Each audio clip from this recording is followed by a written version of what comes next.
Buenas tardes, ahí vamos a comenzar.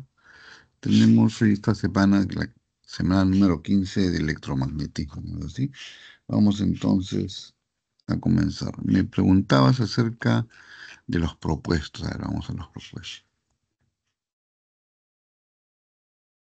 Tenemos acá los ejercicios de clase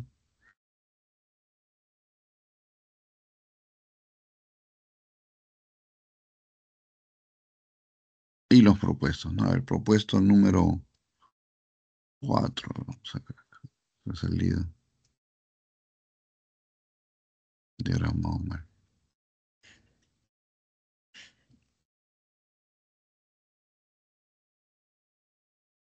A ver, el propuesto número 4 que mencionabas dice: en la figura el campo magnético externo B en la dirección del eje X, ya aquí está, el B en la dirección del eje X, varía con el tiempo a través de una espira circular paralela en el plano YZ. Acá está la espira en el plano YZ, de acuerdo a la ecuación B igual a 500T. Esa es la función. B igual a 500T, donde B se mide en Tesla y T en segundos. El área de espira es 775 centímetros cuadrados, ya. Y la resistencia eléctrica externa es 50 ohmios, correcto. Determinen la intensidad y sentido de circulación de la corriente inducida entre el tiempo 0 y 0,01 segundos. El observador se ubica en la dirección del eje X positivo, ya acá. Ok, acá me ubico como observador.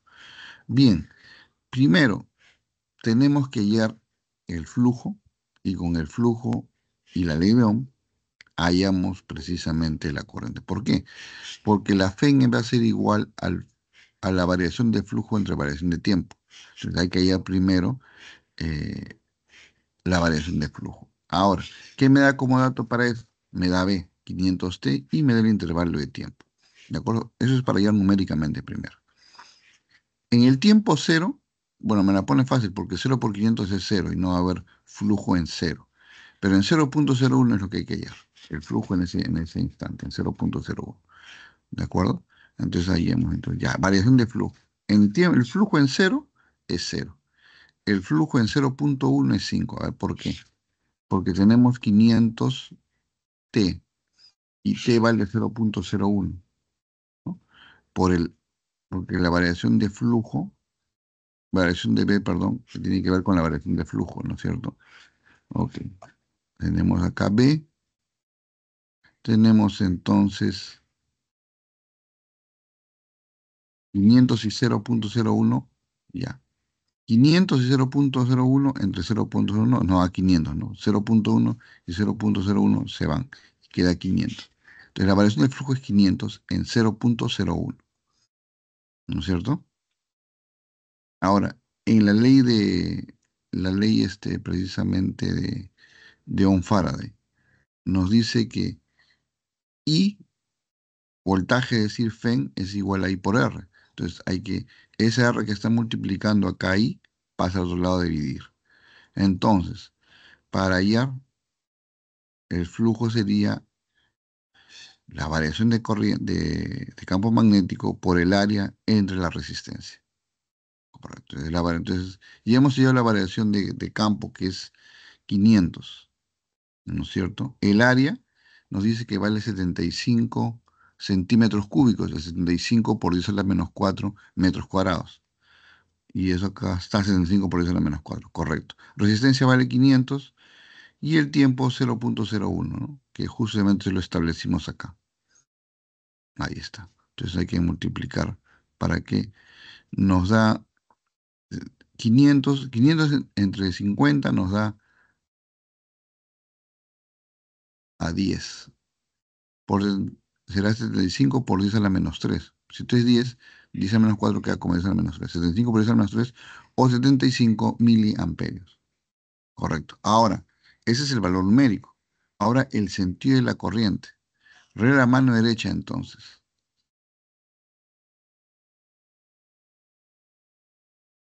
Vamos a ver dónde circula esto. Tenemos la resistencia y el campo está en ese sentido. Si el campo, miren, como el pulgar, si el campo está en ese sentido, la corriente, como vemos, tiene el sentido horario. ¿Por qué? En regla de la mano derecha, ¿qué me sale? Con regla de la mano derecha me sale sentido antihorario. Pero aplicando la ley de Lenz, sé que es en el sentido contrario. ¿Por qué? Porque yo sé que esto es menos flujo por variación de tiempo. Es decir, me va a salir sentido horario. ¿Sí? De la mano derecha. Acordémonos que acá, al momento de calcular, no le han puesto el menos, no sé si te das cuenta, ¿no? Porque la teoría nos dice, regresamos a la teoría, la teoría nos dice que es menos variación de flujo.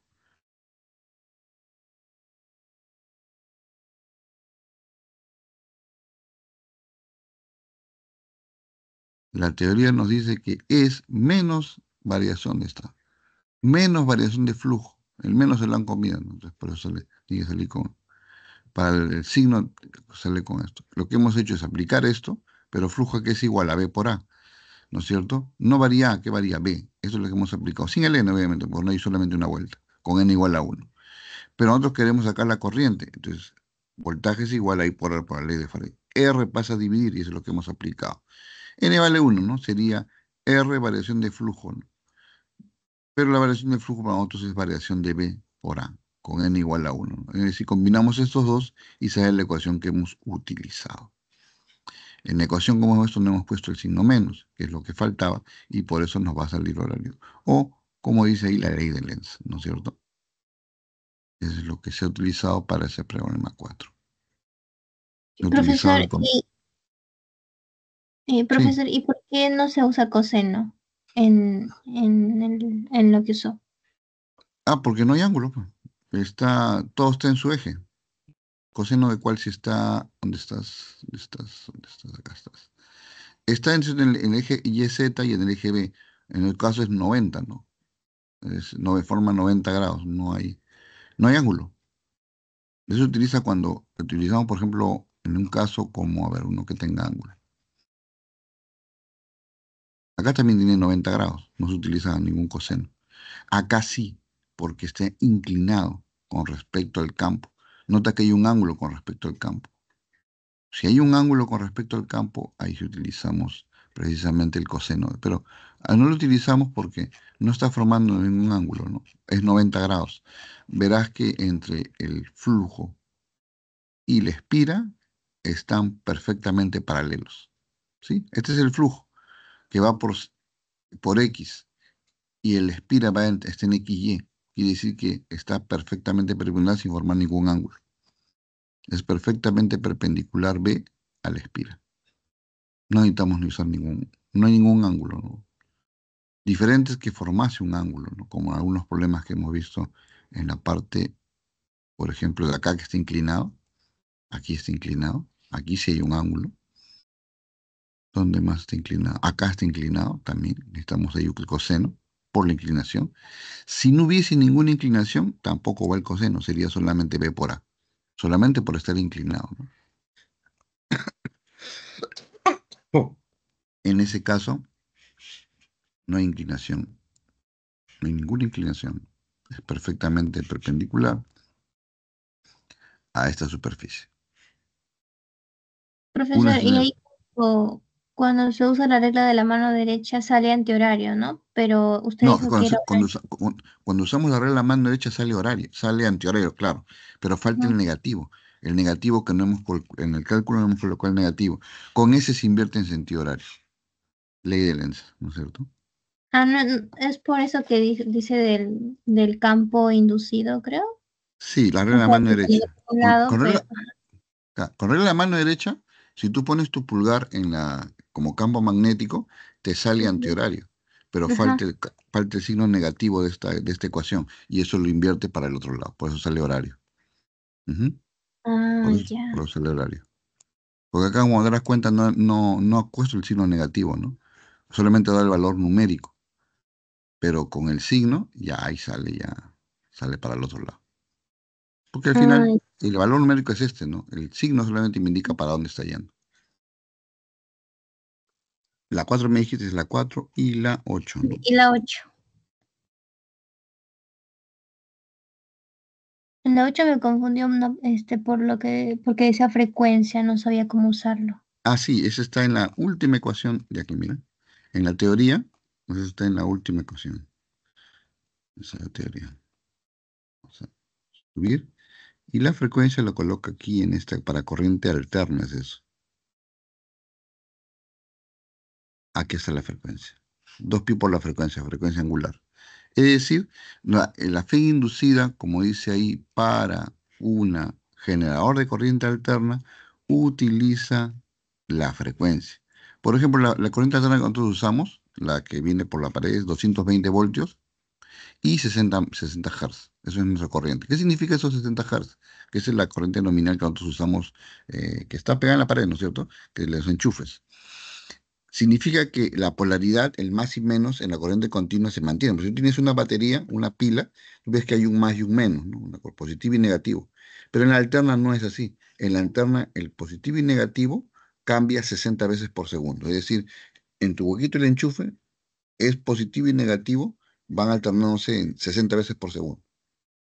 Y esa es la frecuencia, ¿no? Y ese es justamente omega. Pues sabemos que omega del movimiento circular es 2pi por la frecuencia. Ahí está, frecuencia angular.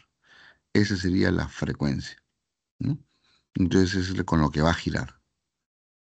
N, número de espiras, B, campo magnético, A, el área, seno de omega t. Ahí está, omega es la frecuencia, ¿no? Ese es 2pi por la frecuencia angular. Ahí es donde tienes que introducir esa frecuencia. Ahí vamos a ver qué nos dice el 8. Entonces ahí debe haber una frecuencia justamente en ese caso. A ver, dice, la bobina de un generador de corriente alterna consiste en 8 espiras, cada una de un área de 1000 cm3, entonces 1000 por 10 a menos 4 metros cuadrados. La bobina da unas vueltas en una región donde existe un campo magnético uniforme de magnitud B igual ya A, con una frecuencia de 60 Hz, ya claro. Determine la máxima Fe inducida en la bobina. Asuma que pi es aproximadamente 3. Ok, ahí está la ecuación. Fe inducida NB A por omega, donde omega es 2pi por la frecuencia.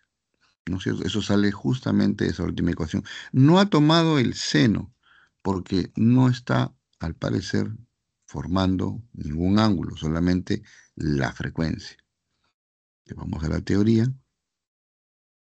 Ahí está. Está tomando, cuando B es paralelo al plano de la espira, se obtiene esto, y esto es lo que estamos usando. La Fen es N, la cantidad de vueltas, B el campo magnético, A el área y omega la frecuencia angular. Eso es lo que está utilizando. Ya que no hay ninguna inclinación. Dice que B es paralelo al plano de la espira. Y es lo que pasa en el problema 8. Ese B es paralelo al plano de las espiras, ¿no?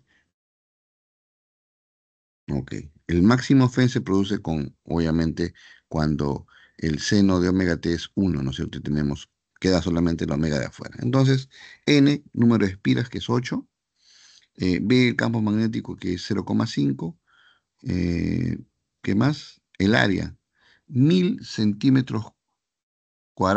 Vendría a ser 1000 por 10 a la menos 4 metros cuadrados. 10 a la menos 4 y acá tengo 10 a la menos 3, queda 10 a la menos 1, es decir, 0,1. Y luego 2 pi, pero acá pi me dice que vale aproximadamente 3, 2 pi por la frecuencia de 60. Ya, entonces esto hay que multiplicar, ¿no es cierto? A ver, acá tenemos 60 y 0,1 me quedaría 6. 6, 2 por 3, 6, 6, 36.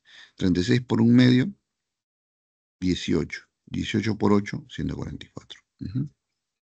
Este sería entonces la FEN inducida. Está utilizando esa última ecuación y la frecuencia es por el giro, ¿no? Por el giro de la propia corriente alterna, ¿no?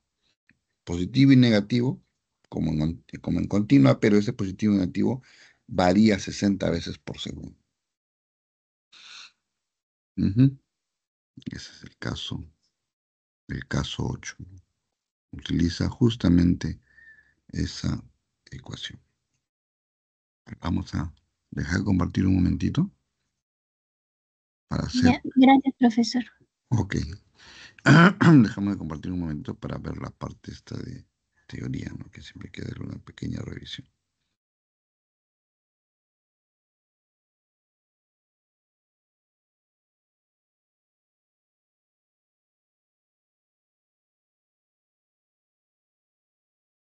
A ver, nos toca esta semana 15 el tema justamente que nos ha llevado a las aulas el electromagnetismo. Sabemos a partir de la ley de Lenz que es posible generar a partir de una corriente un campo magnético. Pero ahora, gracias al descubrimiento de observaciones de Faraday, a partir de un campo magnético, generar corriente, es decir, lo inverso. ¿No? Eso es algo bastante importante, porque toda la tecnología que usamos está basada precisamente en ese descubrimiento. ¿No? Un flujo magnético, Faraday descubrió esto, que un flujo magnético variable que produce una FEN inducida, tanto voltaje como corriente, y que puede encender o hacer funcionar las cosas porque va a producir electricidad. ¿No? De darse cuenta que eso está desconectado. No está conectado más que el voltímetro. Sin embargo, el movimiento del imán produce corriente y el foco se prende. Esto lo hacemos también en el laboratorio. ¿No? Puede acá colocarse un foquito LED, un pequeño imán y ¡pum! Se enciende. ¿Qué es lo que pasa con el dinamo en la bicicleta? ¿No? Cuando ustedes tienen en la bicicleta tienen un dinamo, un pequeño imán que cuando ustedes pedalean gira y se prende el foquito. Dejan de pedalear, se apaga. ¿No? Eso funciona tiene eso. Ese sistema recibe el nombre de dinamo y es el que tiene las bicicletas. Tenemos, por ejemplo, acá una FEN en movimiento, ¿no? Que también me va a producir corriente, ¿no? Es decir, una FEN inducida en movimiento. Bien, vamos a empezar. Entonces son los hechos. Y este principio, el dinamo, el principio justamente es el que se utiliza para los motores. A partir de este momento, entonces se puede crear motores eléctricos y generadores eléctricos de corriente, ¿no? Es decir, ya empezamos a producir artefactos precisamente que utilizan eso, ¿no? Todos los electrodomésticos utilizan este principio, ¿no? Precisamente en sus motores, ¿no? Y a su vez también lo genera electricidad. Bien, primero necesitamos la definición de flujo magnético. Así como en el caso del flujo eléctrico, o sea, con el flujo eléctrico medía las líneas precisamente de campo eléctrico que atravesaba una superficie, ¿no? Y a partir de ese flujo eléctrico, por la ley de Gauss, hallamos el campo magnético, porque era el flujo igual, en el caso eléctrico, flujo igual a el campo eléctrico por el área igual a la carga encerrada entre sub cero, ley de Gauss, ¿no es cierto? Acá el flujo, en el caso magnético, flujo magnético es las líneas de inducción que atraviesan una superficie, pero tienen que atravesarlas de forma perpendicular. Si formasen un ángulo, entonces sería ya no solamente el campo magnético por el área, sino el B por el coseno del ángulo. Solamente son válidas las líneas que son perpendiculares a las superficies. ¿Qué pasa por las líneas paralelas?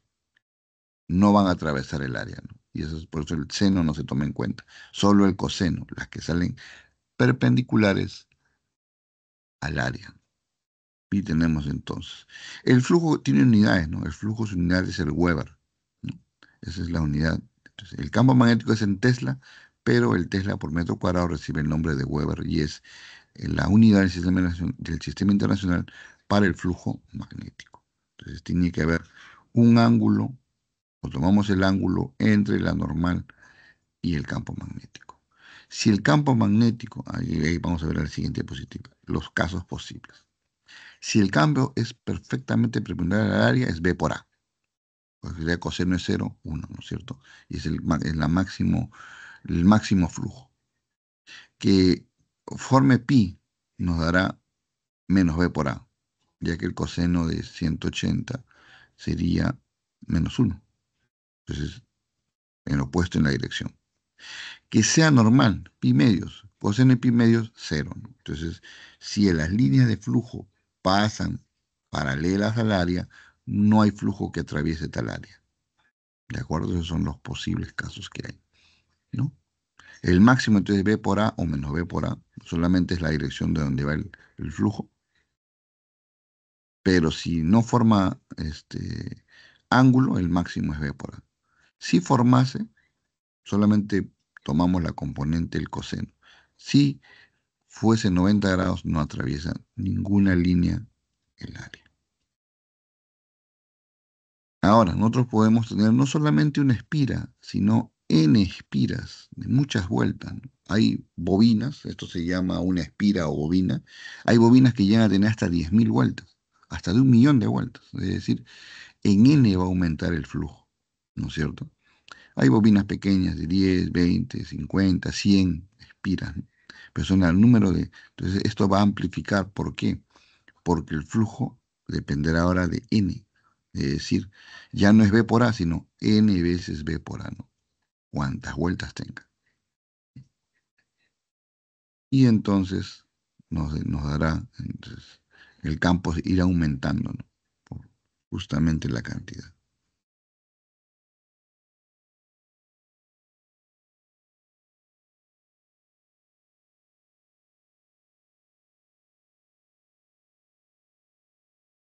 La ley de...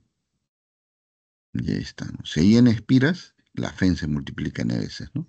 Pero vamos a ver entonces las líneas entonces de flujo a través de una espira. El flujo no cambia, ¿no? Vemos acá que el flujo no varía. Siempre sigue siendo B por A. Lo que va a variar es la FEN, finalmente, n veces, ¿no? Pero el flujo sigue siendo el mismo. Obviamente cada espira va a recibir este flujo, ¿no es cierto? En general el flujo es el mismo. Lo que va a cambiar precisamente es la FEN inducida con el n. Bien.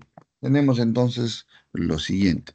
Tenemos que hallar la variación de flujo, ¿no? Si es que hay un intervalo precisamente de tiempo. Porque justamente en la inducción, ¿qué es lo que hacemos? Buscamos un flujo magnético variable, ¿no? Que es justamente la ley de Faraday. Me dice que un campo varía, un flujo magnético variable en el tiempo que me produce corriente, una FEN. La FEN. Y la FEN produce corriente, obviamente, por ley de Ohm. ¿Ok? Entonces necesitamos una variación. Si nosotros acercamos, va a haber una repulsión. Repulsión a la entrada de ese flujo, ¿no? Esa es la oposición, ¿no? La acción va a ser introducir el imán. La reacción, repeler con un campo magnético, repeler el flujo. Si la acción es retirar, obviamente, igual hay una oposición a ese flujo que está intentando escapar, ¿no? Entonces tenemos ahí una variación de flujo. Ahora, ¿por qué se coloca negativo, no? Justamente la ley de Nernst. Resumiendo, esa ley de Nernst sería, yo produzco una FEN, ¿no? Una variación de flujo produce una FEN inducida. Esta FEN inducida produce una corriente. Esta corriente produce un campo magnético y ese campo magnético se opone a la variación de flujo. Ves que hay una oposición a la variación de flujo, la ley de Lenz, ¿no? Justamente, ¿no? Siempre se opone a la variación del flujo. Por eso aparece el negativo en la ecuación, porque hay una oposición. Si el flujo magnético aumenta, hay repulsión. Si el flujo magnético disminuye, hay una atracción, que es justamente la oposición a lo que esté sucediendo. Entonces eso lleva a que nuestra ley de Faraday sería que la FEN inducida es menos la variación de flujo con respecto al tiempo. Ese menos ya hemos visto que es por la ley de Lenz, ¿no es cierto? La oposición al cambio. Flujo en Weber, tiempo en segundos. El Weber segundo es el voltio. ¿Por qué la FEN inducida es precisamente la fuerza electromotriz? Es el voltaje. El voltaje que va a producir este cambio de flujo. Es decir, a partir de un cambio magnético que procede que aparezca un voltaje. Y ese voltaje, obviamente, siguiendo la ley de Ohm, voltaje es igual a I por R, me puede también tener una corriente inducida por su resistencia. A ver, entonces tenemos una variación de flujo con respecto al tiempo. Nuevamente, si tenemos varias espiras, por cada espira también hay una variación. Si son n espiras, n veces la variación de flujo. Imaginemos que sean 10 espiras. Entonces, el flujo lo multiplicamos por 10 y también se ve aumentada en 10 veces, ¿qué cosa? El voltaje. Mientras más espiras, más voltaje habrá. Imaginemos que sea de 10.000 vueltas. 10.000 veces aumentará el flujo, 10.000 veces aumentará el voltaje. Entonces, el número de espiras tiene que ver en el hecho de que la FEN se multiplique, ¿no? Si inclusive yo produzco de repente solamente con este pequeño imán 0,1 voltio, pero pongo muchas espiras, ese voltaje puede llegar hasta ser 1.000 voltios, porque eso va a depender de la cantidad de vueltas que yo le dé. Ese es el secreto de la espira, ¿no? Es un factor multiplicador para que aumente el voltaje o aumente la FEN inducida. Bien, si B es constante y el área transversal cambia con el tiempo, ya, ok. ¿Cómo es que aparece acá? Yo sé que el flujo aquí es igual. El flujo es igual a B por A. ¿Estamos? Flujo igual a B por A. Ok. Lo que varía es el flujo. Entonces, si varía el flujo, puede variar B por A. Si B es constante, entonces lo que va a variar es el área. Variación de flujo, entonces variación de área con B constante. ¿Puedo hacer variar el área? Sí, vamos a ver ejemplos en el cual el área es variable.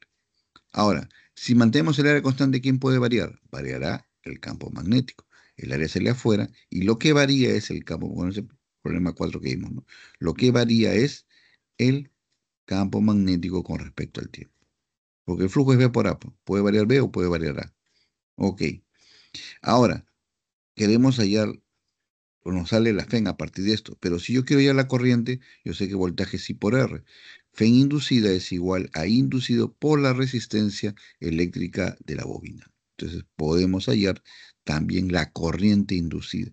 No solamente va a producir voltaje, sino también corriente, ¿no es cierto?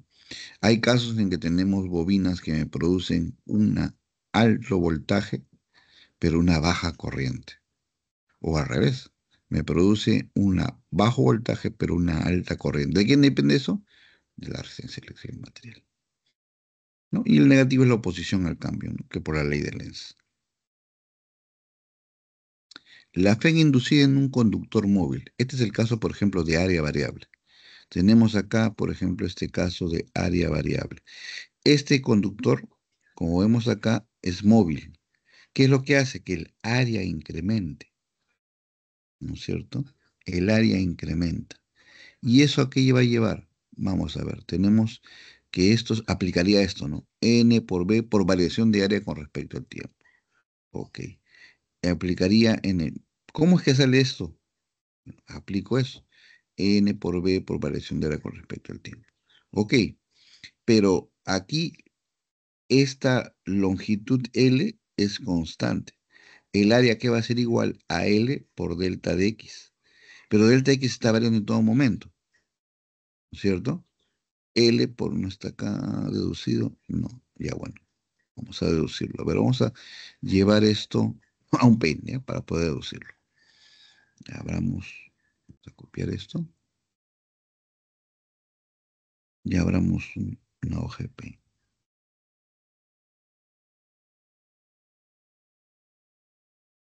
Ya vamos a dejar de compartir y compartir la hoja de Paint.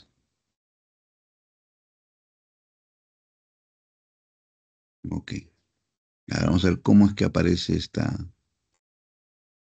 cómo aparece esta ecuación. Ok. Sabemos que FEN es igual a variación de flujo con respecto a la variación de tiempo. Pero el flujo es B por A, pero B no varía.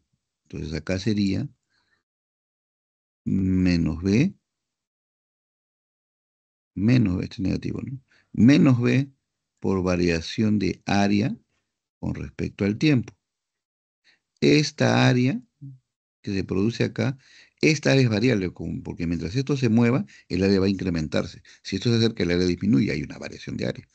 Pero esta área, bueno, esta longitud de la varilla es constante, L.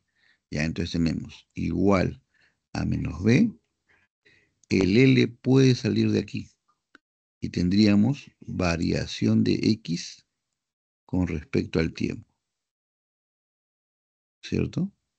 Variación de ¿quién es X? Esto de acá, delta de X. Esto va a variar, pero pues se está moviendo, pero nos dice que se va a mover tipo MRU y la distancia, es decir, la variación de X en el MRU, ¿qué sería igual? Sería igual a la velocidad por la variación de tiempo, ¿no es cierto? Distancia es igual a velocidad por tiempo, MRU. Entonces, esta delta de X es la velocidad con la cual se mueve esto por la variación de tiempo. Reemplazamos eso acá. Será menos B por L, menos B por L, y delta de X aquí es igual a B diferencial de X. B sale afuera, delta de T entre delta de T. Delta de 3 entre delta de T es 1. ¿Y qué nos queda? BLB, acá está, menos B por L por B. ¿Qué cosa es B? Campo magnético, que es el que produce este imán grande.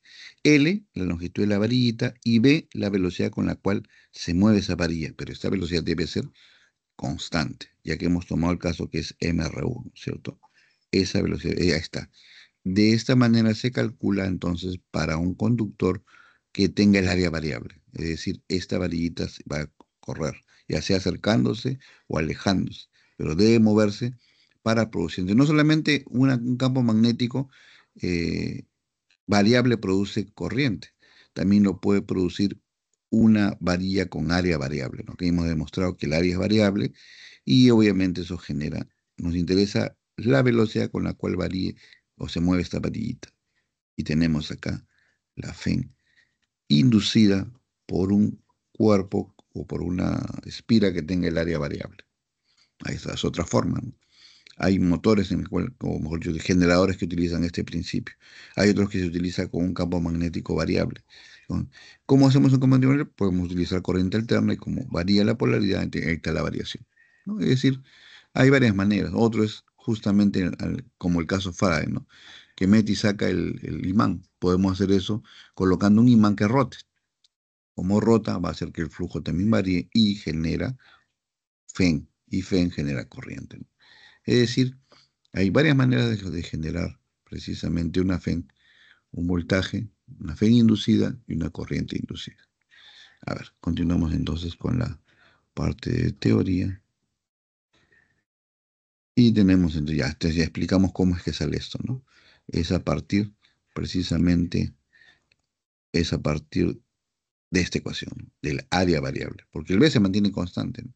Es a partir del área variable que aparece precisamente, ¿no? FEN también puede ser corriente, ¿no? Como preferamos, o que lo necesitemos. Necesitamos el voltaje o necesitamos el corriente, ¿no? Bien. Observaciones. Puede formar un ángulo.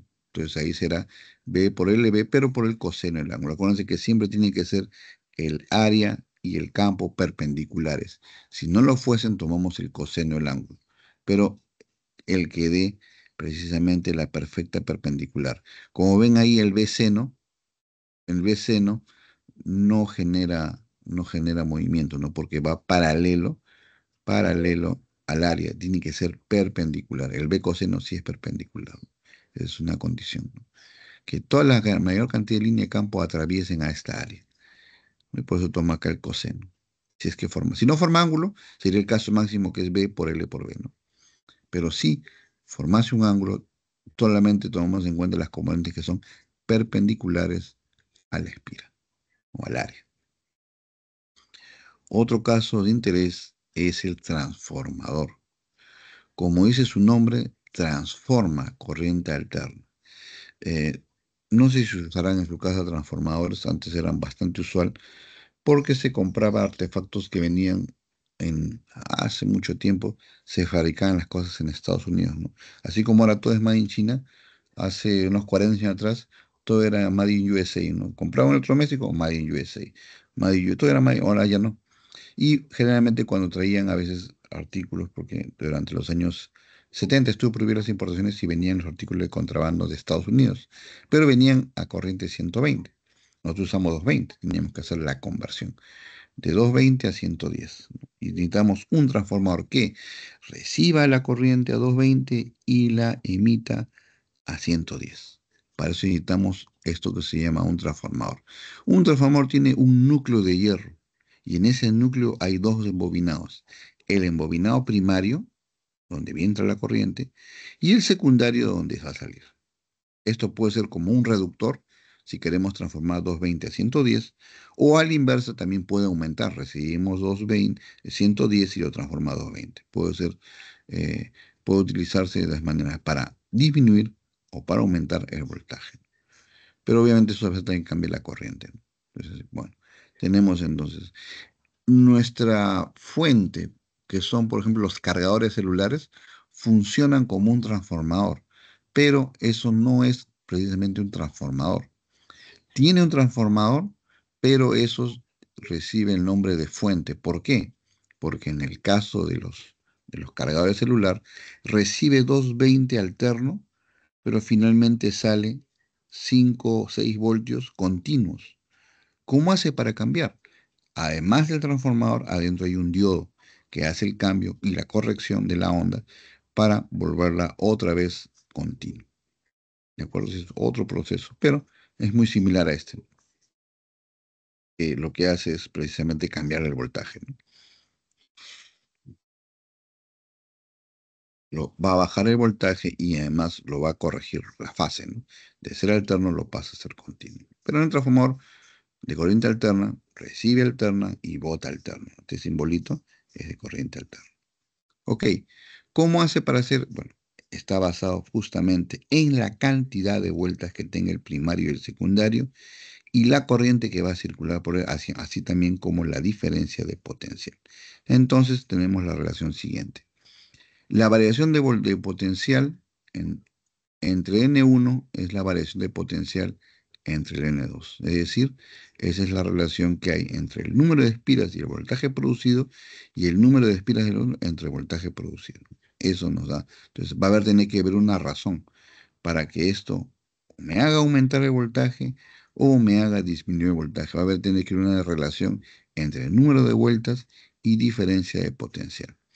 En el caso del Perú, las entradas es a 220, ¿no? Es lo que damos, va a recibir el transformador. Recibe 220 y va a tener que votar. Por ejemplo, si son electrodomésticos norteamericanos, tiene que votar a 110.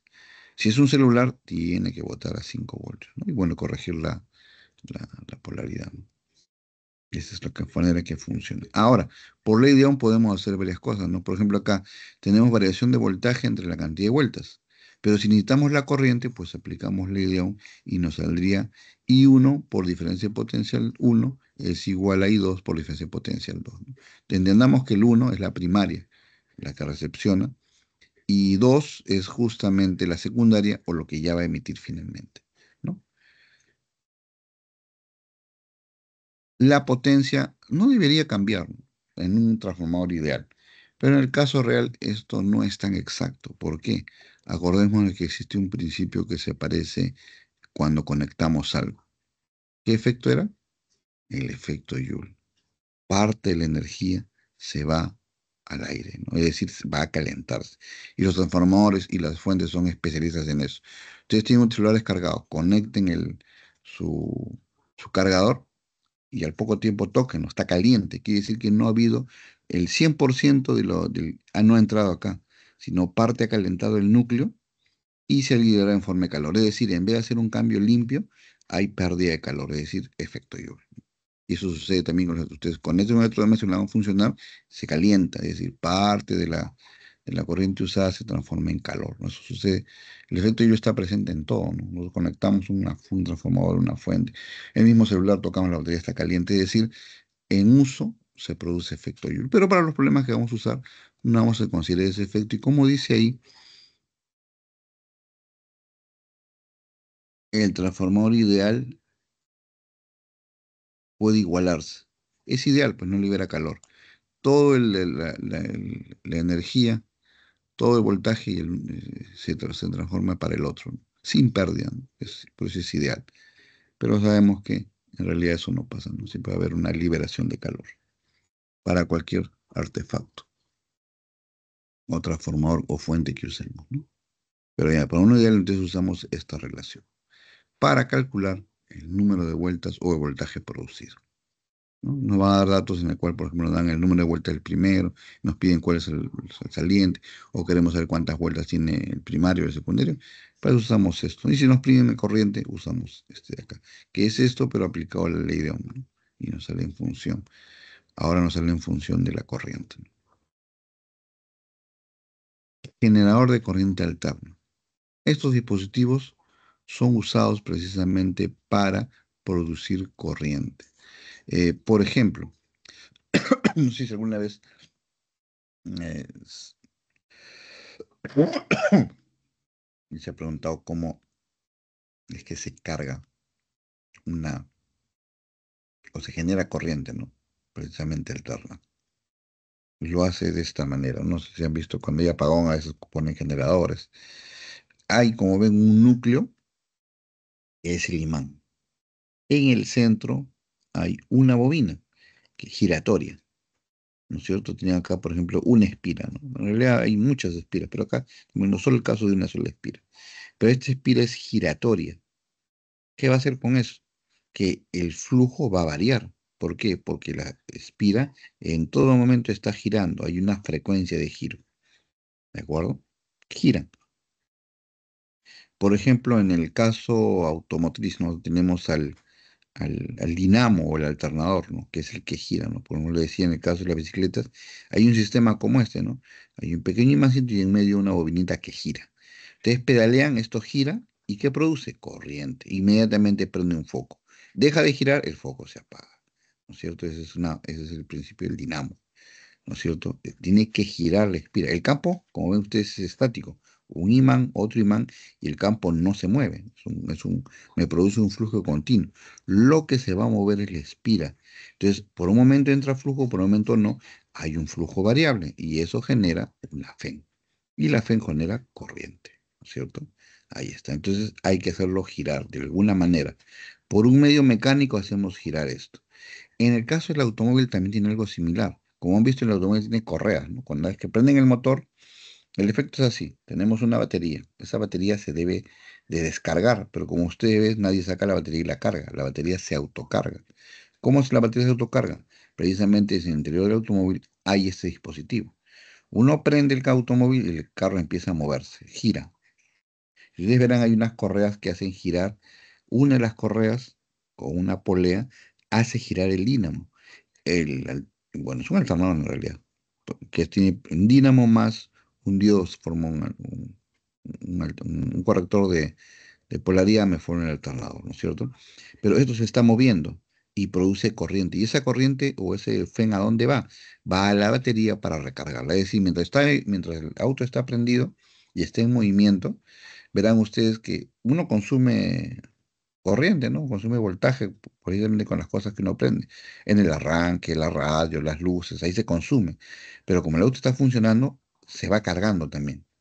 Terminamos de usar el vehículo, lo apagamos y la batería está cargada, porque está en funcionamiento y se ha estado moviendo, se ha estado girando y cargando continuamente, ¿no? Ese es un generador.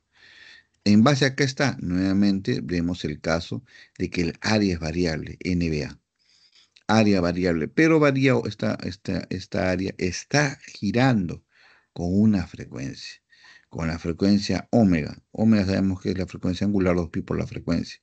Y seno de omega t. Si esto forma precisamente 90 grados, tenemos el caso máximo, ¿no?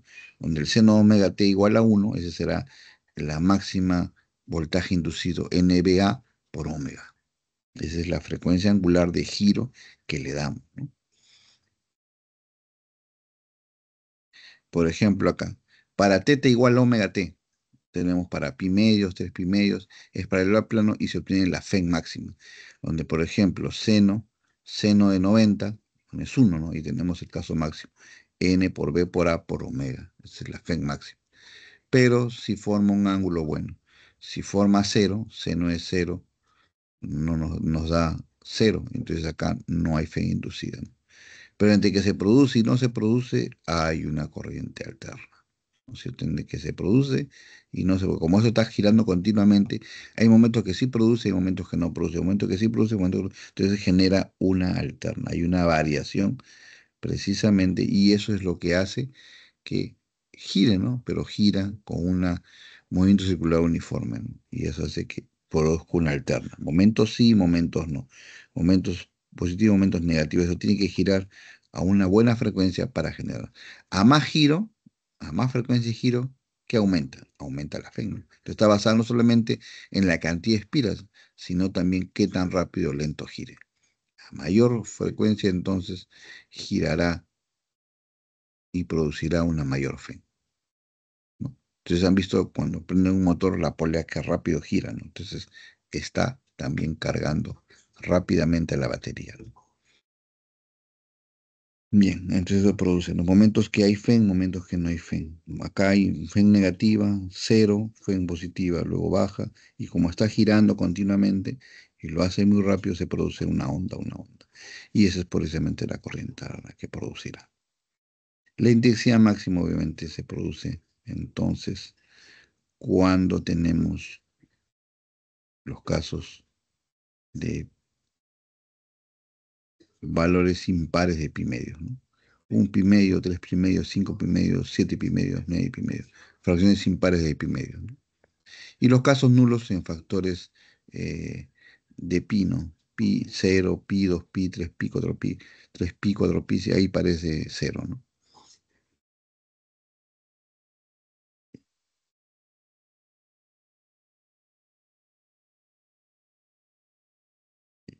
Ese es el caso de la fe inducida, ¿no? Ahí tienen los casos posibles, ¿no? Hay un desfasaje,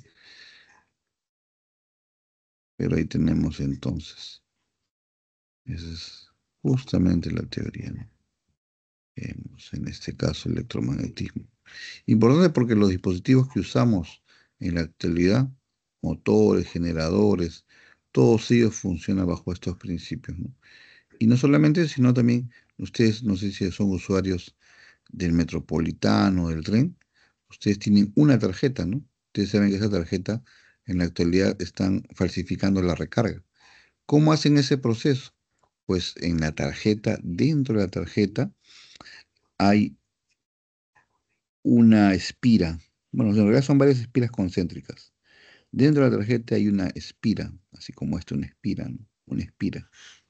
¿Y cómo cargamos de datos al metropolitano? Generalmente las máquinas que lo cargan le hacen pasar un gran campo magnético. Y la espira se adquiere un magnetismo por un momento. Cuando nosotros acercamos para pagar, ¿qué es lo que hace? Descarga un poquito a nuestro imán y eso lo traduce en soles. Por ejemplo, una vez que descargar un 0,1 Tesla equivale a 2 soles, por ejemplo. Ya, entonces se cobra, nos descarga la tarjeta. Y entonces nosotros pagamos de repente para cargarla y nos cargan un Tesla que equivale a 10 soles, por ejemplo, ¿no? Y entonces, de esa manera, ¿qué es lo que hacen los falsificadores? Llevan su tarjeta descargada mediante una máquina que habrán conseguido,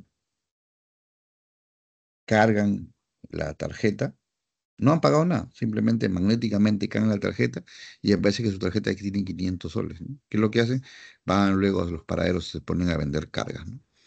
Ponen a vender cargas, dinero que nunca han pagado, pero están cobrando por pasar porque han magnetizado sus tarjetas, ¿no? Entonces, eso consiste, las tarjetas funcionan a eso en base a un campo magnético y cuando uno paga, va desmagnetizando la tarjeta poco a poco, ¿no? Y esa es la manera en cual que se cobra.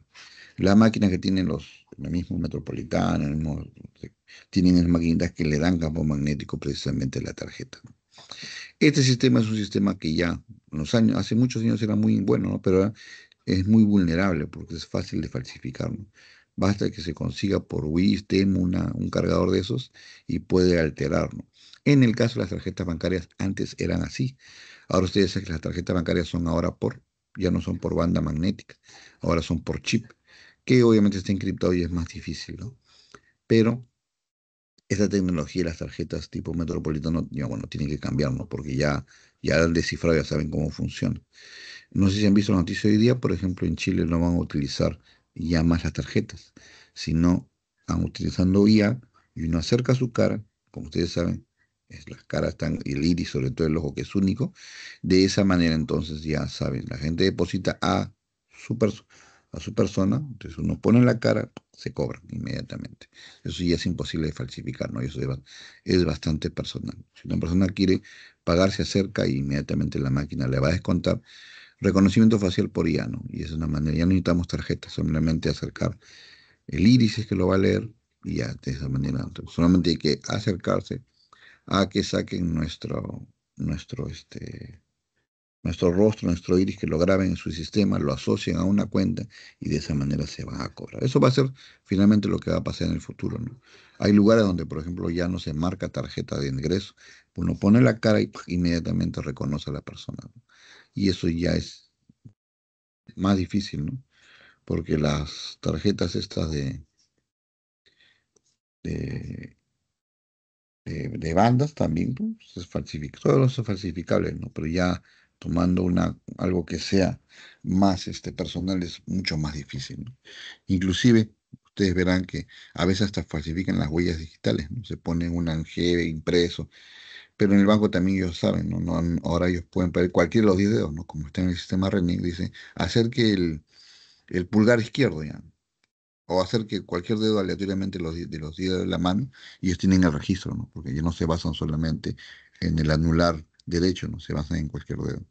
Pero ya con la tecnología esta de la IA ya pueden sacar el iris o buscar otra información que es justamente eh, bastante personal, ¿no? Para evitar ese tipo de falsificaciones. Bien, vamos a los problemas ahora. Tenemos la teoría, justamente, ¿no? Durante muchos años se utilizaba el sistema para las tarjetas, ¿no? Pero ya eso en algún momento va a tener que terminar porque ya es muy vulnerable, ¿no? Igual en un momento dado van a superar el chip, ¿no? También ya habrá otro sistema, ya nuestros ingenieros en ciberseguridad habrán inventado otro sistema mejor para evitar ese tipo de cosas. Como digo, ahí el futuro es el reconocimiento facial y ya, porque es algo bien personal, ¿no? Si tengo que acercar mi cara, mostrar mi ojo y eso ya es imposible de falsificar, ¿no? Hasta la huella dactilar la falsifican, pero ya el iris ya es un poco más complejo, ¿no? A ver, vamos a compartir. Compartamos entonces los problemas.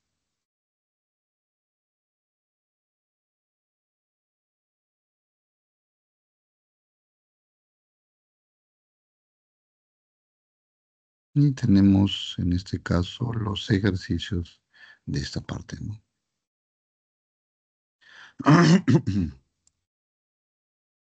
Dice la primera pregunta. Con respecto al flujo magnético y de acuerdo a la figura, indicar la verdad o falsedad de las siguientes proposiciones. N es un vector horizontal al campo esfera. Primero, el flujo magnético es una cantidad física escalar. Es correcto eso, porque el flujo que cosa es la cantidad de líneas que atraviesan un área. Entonces, el flujo magnético es escalar, verdadero. Dos, cuando las líneas de campo magnético salen de una región limitada, el flujo magnético es positivo. Sí, correcto, cuando salen, ¿no? Sobre la mano derecha salen perpendiculares, positivo. Tres, cuando las líneas de campo magnético ingresan a una región limitada, el flujo magnético es negativo. Claro, en el sentido contrario, ¿no? ¿Se acuerdan que hemos visto positivo, pero si ven en el sentido contrario, negativo? Es correcto. Las tres son verdaderas. Esto con respecto al flujo. Caso número 2.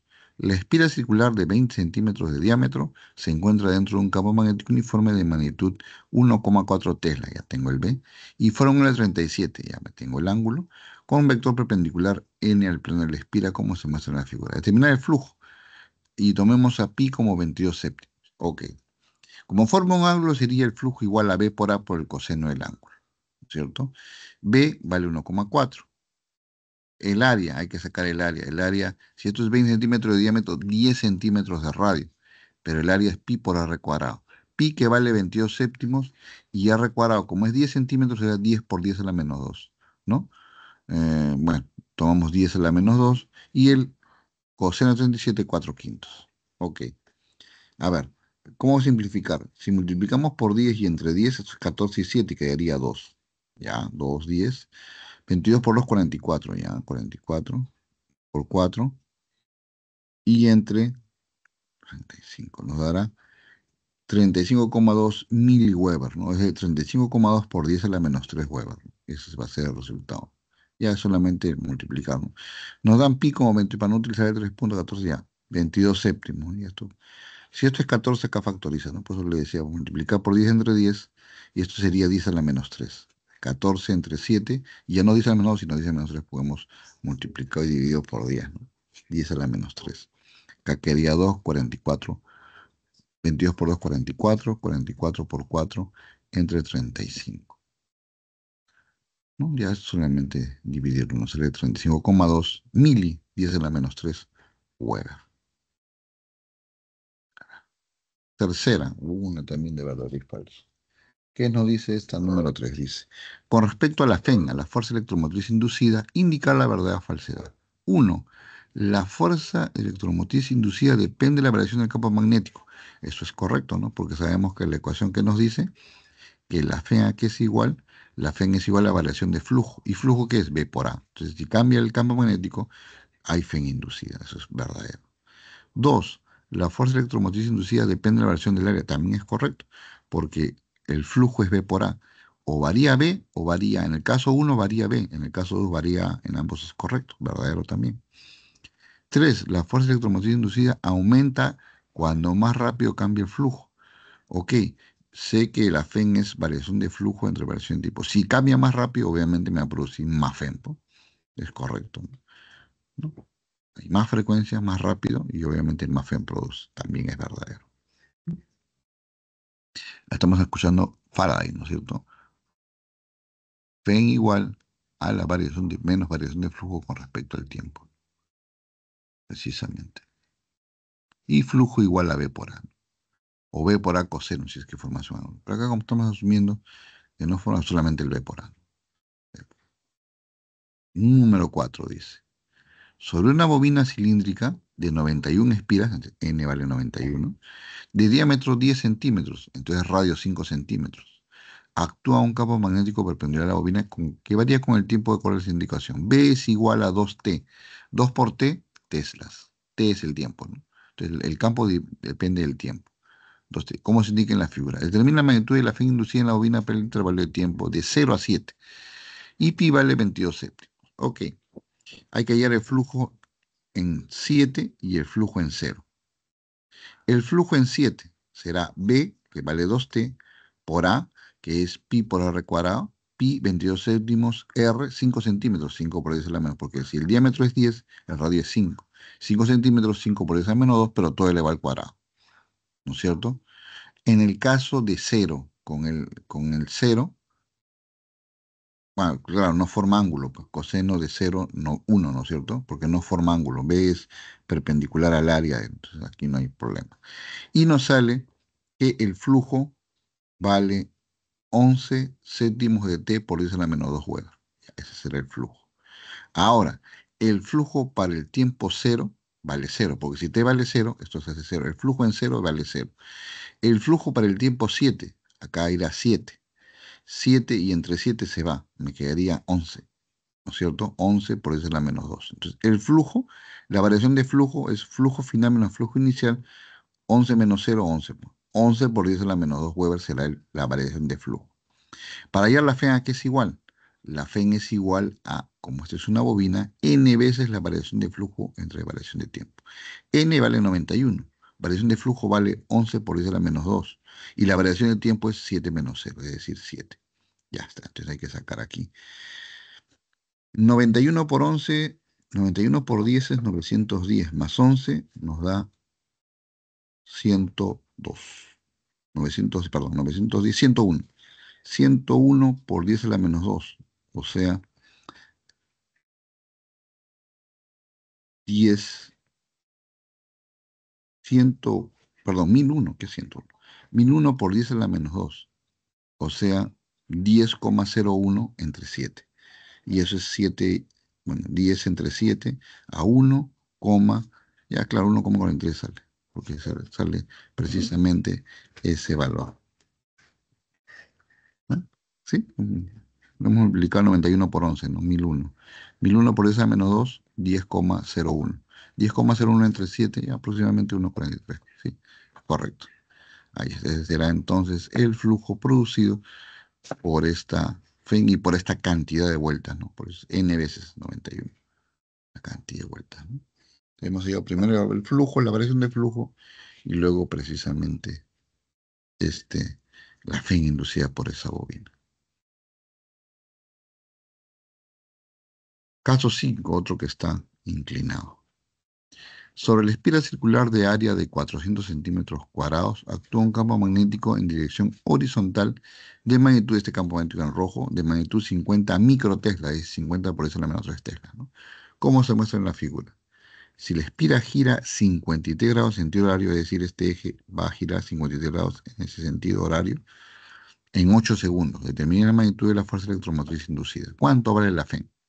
A ver, al inicio, forma 53 y 37 para el otro lado, ¿no es cierto? Entonces, al inicio será el ángulo de 37, porque si tomo coseno de 53, me va a producir un paralelo y no habría campo. Pero si quiero el campo sería el seno de 53 o el coseno de 37. Por lo tanto, para que sea coseno, tomo el coseno de 37. Será entonces, para hallar el flujo, B por A, B vale 50 microteslas, 50 por 10 a la menos 3. A vale 400 centímetros cuadrados o 400 por 10 a la menos 4 metros cuadrados, ¿no? 50 por 10 a la menos 3, 400 por 10 a la menos 4, por el coseno de 37. Ya. Entonces, 400 por 10 a la menos 4 sería 4 por 10 a la menos 2. Y 50 por 10 a la menos 3 sería 5 por 10 a la menos 2. Ahí se va a eliminar y nos queda en mili. 1,6 miliweber. Ya ese sería el flujo. ¿De acuerdo? El flujo. Ahora, el flujo en el tiempo. Al inicio, al inicio tenemos precisamente este valor, el 1,6. Pero si en 8 segundos gira 53 grados, ¿cómo me quedará ahora este campo este espira con respecto al campo?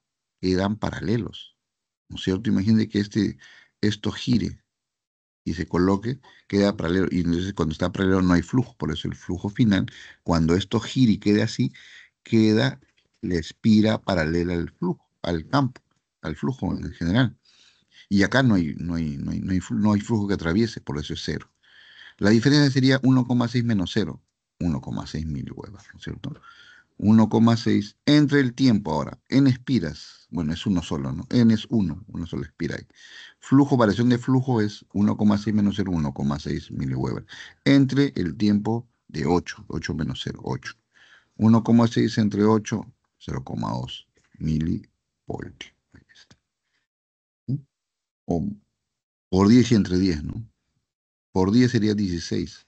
Entre 8 a 2. Entre 10, 0,2. 0,2 milivoltios es lo que sale, precisamente, en este caso.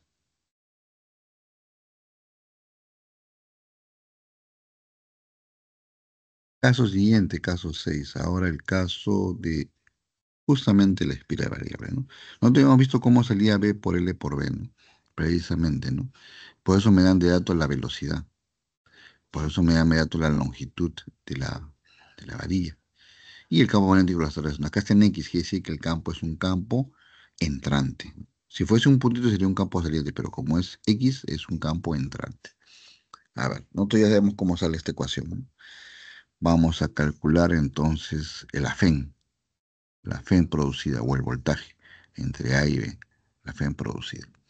A ver, nos dice la varilla tiene una longitud de 20 centímetros, 0,2 metros. En un riel con una velocidad de 5 metros por segundo, ya 5 está bien. Campo magnético uniforme de 2 teslas, ya, perpendicular al plano. Como son perpendiculares no hay coseno de nada, ¿no? Son perpendiculares. Determina intensidad de corriente, allá, y nos da resistencia. Pero primero hay que llegar a la FEN. B por L por B. B vale 2, L vale 0,2 y la velocidad 5. A ver,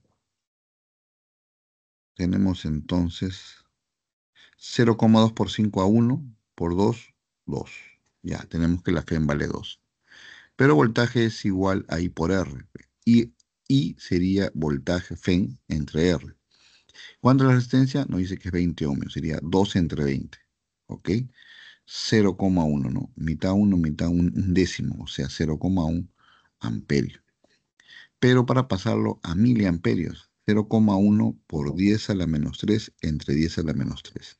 10 a la menos 3 es mili, quedaría 0,1 entre 10 a la menos 3.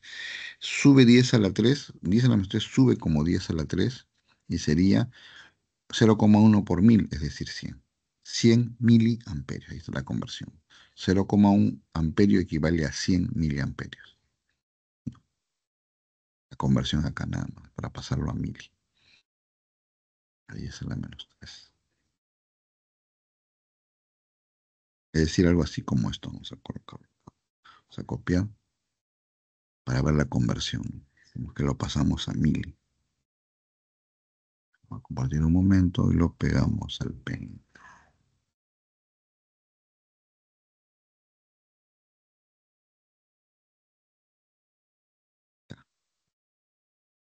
¿Cómo pasamos 0,1 amperios a 100 miliamperios? Entonces, lo que hacemos acá es 0,1 por 10 a la 3, 10 a la menos 3, perdón, 10 a la menos 3 entre 10 a la menos 3. 10 a la menos 3 entre 10 a la menos 3 es 1, ¿no es cierto? Pero 10 a la menos 3, ¿qué cosa es? Mili. Entonces, esto equivale a mili. Ya.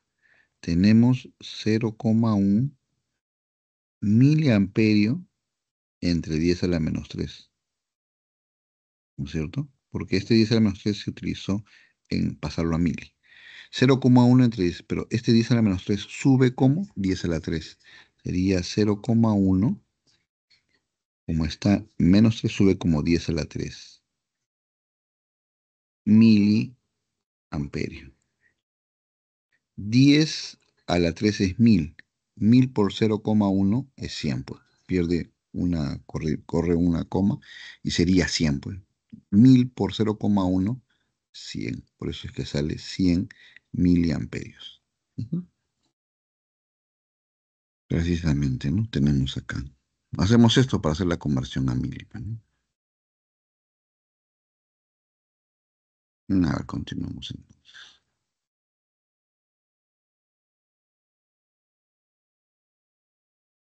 Ejercicio. Ya está. Entonces ya está, porque es realmente directo, ¿no? Realmente acá la conversión quizá. ¿Cómo hacer para pasarlo? Entonces utilizamos ese factor de conversión. A ver, continuamos. Caso 7, teoría dice. En la figura el imán de barra se muestra hacia la espira conductora, indicar la verdad falsa de las impresiones. Sur, norte atrás. Expira y vemos acá. Dice, uno, al acercar el imán hacia la espira se induce una corriente eléctrica en sentido antihorario. A ver, acercamos el imán y acercamos el imán, incide un flujo y por regla de la mano derecha vemos que produce en sentido antihorario al acercar. Eso es correcto, ¿no? Desde la perspectiva mostrada es correcto. Introducimos, y estamos introduciendo el sur, por lo tanto, debería ir en sentido contrario, pero acordemos la ley de Lenz va al otro sentido, entonces es correcto, ¿no? Como estamos introduciendo el sur y tenemos el negativo de la ley de Faraday, iría en sentido antihorario, eso es correcto, verdadero. Número 2. Al acercar el imán hacia la espira se induce una corriente eléctrica en sentido horario. Bueno, eso es lo opuesto al anterior, ¿no? Obviamente es falso. Porque obviamente o uno es verdadero o uno es falso, ambos no pueden ser verdaderos ni ambos pueden ser falsos. Porque el 2 se opone al uno, ¿no? Entonces, si se opone al que consideramos verdadero, el siguiente es falso. Es precisamente la oposición a lo que vemos. El valor de BA menos BB es positivo. A ver, veamos. Se está produciendo y hemos aceptado que producimos una FEN en sentido antihorario. Va por aquí la corriente, pasa primero por B, luego pasa por una resistencia y luego por A. El potencial en B es mayor que el de A, porque primero pasa en B, está limpio, viene acá producido, pasa por acá, luego una resistencia disminuye el potencial y el potencial en A es más bajo. Por lo tanto, me dice BA menos BB es positivo. Si este es menor, menor entre menos mayor, saldrá negativo, pues es falso, ¿no? Porque B es mayor que A. Menor menos mayor, negativo, pues, esto es falso, ¿sí? Primero pasa por B y luego pasa por A. Entonces el potencial es mayor en B, ¿no? Y un menor menos mayor va a ser negativo, falso, no es positivo, ¿sí? Estamos aceptando que la corriente se está generando en sentido antihorario, ¿no? Entonces va a circular por aquí, por acá, primero pasa por B, una resistencia, baja el potencial y luego en A.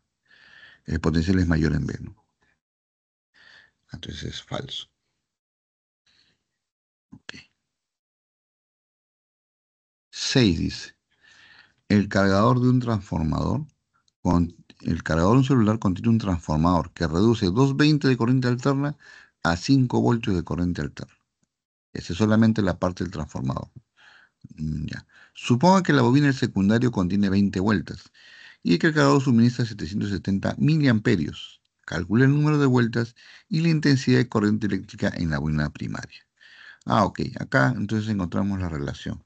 La relación precisamente que podemos encontrar, ¿no? Sabemos que N1 entre B1 es igual a N2 entre B2, ¿no? La relación.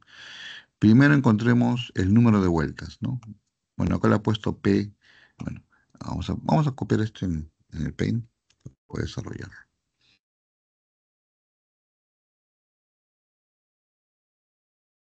el Paint.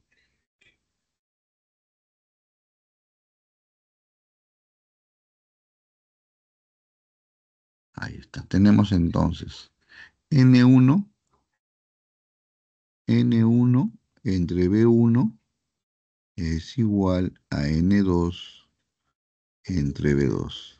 Si queremos hallar el número de vueltas en la primaria, es decir, N1, si queremos hallar N1 sería N2 entre B2 por B1, ¿no? B1 pasa a multiplicar. N2 secundaria, B1 primaria y B2 secundaria. Esto mismo es equivalente a esto, ¿no es cierto? N de secundario es de 20 vueltas. Secundario tiene 20 vueltas, acá está el 20. Voltaje el primario. Voltaje el primario es 220, que es lo que vamos a ver, 220. Y lo queremos reducir, voltaje secundario, 5 voltios. 5 voltios. Ok. Quinta, 4. 220 por 4, 880 vueltas. Ese es el N del primario. El N1, el N primario vale 880 vueltas. Ok, ahora, para hallar, ya hallamos el número de vueltas, ahora para hallar la corriente. Para hallar la corriente, nosotros tenemos que I1 por B1 es igual a I2 por B2. I1 por B1 es igual a I2 por B2. O también I1 por N1 es igual a I2 por N2. Cualquier lado sale porque tenemos ya las vueltas y tenemos también los voltajes. Por cualquier lado de las ecuaciones me va a salir lo mismo. Acá yo estoy utilizando voltaje y corriente y acá utilizando corriente y número de vueltas.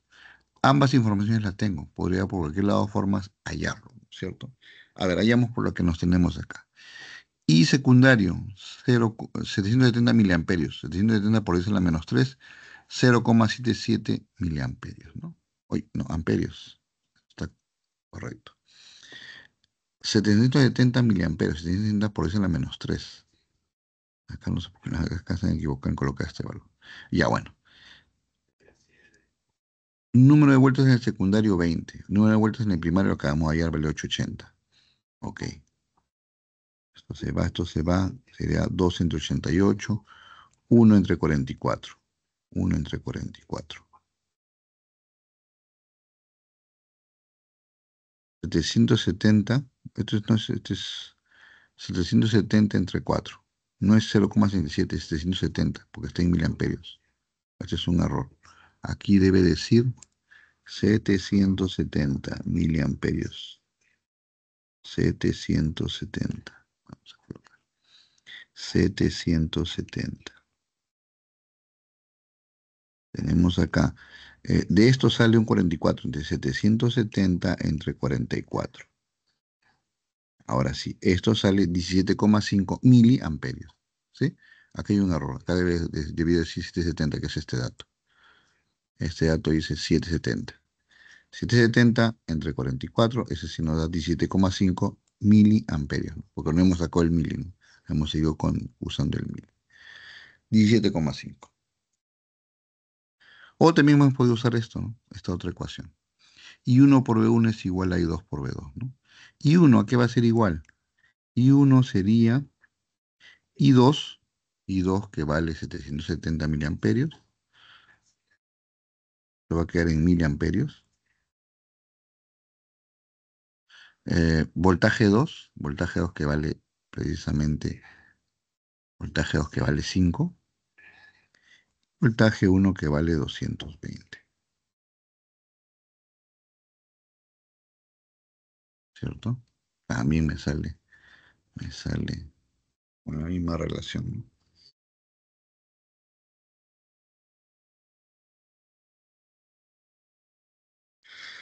A ver, siguiente. Vamos nuevamente a compartir los ejercicios. Vemos el caso 6. Y ahora vamos al bueno, aquí se los propuestos. No vamos a pasar los propuestos. Déjame compartir para pasar los propuestos cuya clave está acá, ¿no? 1A, 2A, 3C, 4A, 5B, 6B, 7C y 8. La clave, veamos los propuestos. Vamos a los propuestos.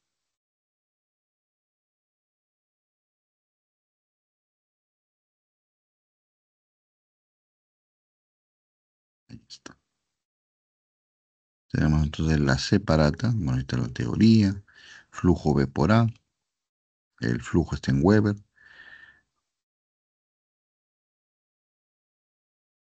Luego tenemos la FEN, variación de flujo entre tiempo. Flujo Weber, tiempo segundo. Weber segundo nos da el voltio, pues la FEN inducida está en voltios, ¿no es cierto? Si tenemos una bobina, N vueltas, ¿no? El flujo por N. Cada vuelta aumenta la inducción. Pero el flujo es B por A. Puede ser con un B constante y un área variable. O puede ser con un área constante y un B variable. En ambos me produce inducción. O queremos hacer la corriente, aplicamos Ohm, ¿no es cierto? Voltaje es igual a I por R de Fe inducida es I inducida por la resistencia de la bobina. Ahí está. Y la ley de Lenz nos explica el por qué este negativo, ¿no? Precisamente se explica. Un flujo produce una FEN. Una FEN produce una corriente. Esta corriente, una corriente inducida, va a producir un campo magnético inducido, pero este campo magnético se va a oponer al flujo. Por eso es que aparece el signo menos, por oposición al cambio de flujo. Esa es la explicación. Y una regla geométrica es que el flujo aumenta, el B externo disminuye y el B inducido aumenta. Si el flujo disminuye, disminuye tanto el B externo como también el inducido. Ahí tenemos este caso entonces de la regla de la mano derecha, ¿no es cierto? Para este caso. La inducción electromagnética, entonces tenemos acá justamente el experimento de Faraday, ¿no? Él acercó y alejó un imán y vio que eso inducía corriente al espira, ¿no? Es decir, mientras se movía el imán, la luz se prendía, ¿no? Y al acercar, ahí entra un flujo, produce una repulsión por parte de la bobina y es por eso que produce un flujo, una corriente inductiva de oposición al cambio. Cuando retiro, me produce una corriente en sentido contrario, porque se está retirando, ¿no? Y produce también precisamente una disminución del flujo, ¿no? Eso es basado justamente, ¿no? En la ley de Faraday y la ley de Lenz, ¿no? Que produce entonces una FEN, una corriente, y tenemos ahí entonces. Ahora, yo en este caso estoy variando el flujo, pero también puedo variar, como hemos visto acá, el área, ¿no? Puedo variar el área, ¿no? Este conductor se mueve, ¿no? Y me va a hacer variar el área precisamente.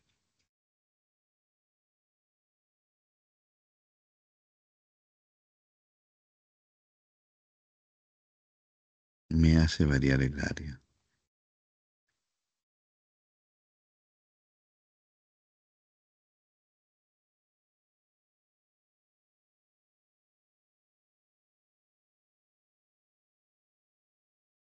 Y por L, por ya sabemos cómo sale esta fórmula, ¿no? Es a partir de la ley de, precisamente, de Faraday, ¿no? Es a partir de esto. N veces B, y ahora cómo sale, área sería L por variación de X. Y esa variación de X es B por variación de T, con la cual se va T y nos quedaría N por B por L por la velocidad, ¿no? B por L por B. Y es lo que hace aparecer precisamente B por L por B. Ahí está, ahí aparece, ¿cierto? Si el campo formase un ángulo por el coseno, ¿cierto? Si formase un ángulo. Ahí tenemos en este caso. El área varía constantemente. Mientras L se mueva, el área aumenta. Si L, el área disminuye. Pero variación de área me produce también una FEN, ¿no? Que es la condición necesaria para que haya este cambio, ¿no? Esa es la condición necesaria. Transformador de corriente alterna. Tenemos acá entonces igualmente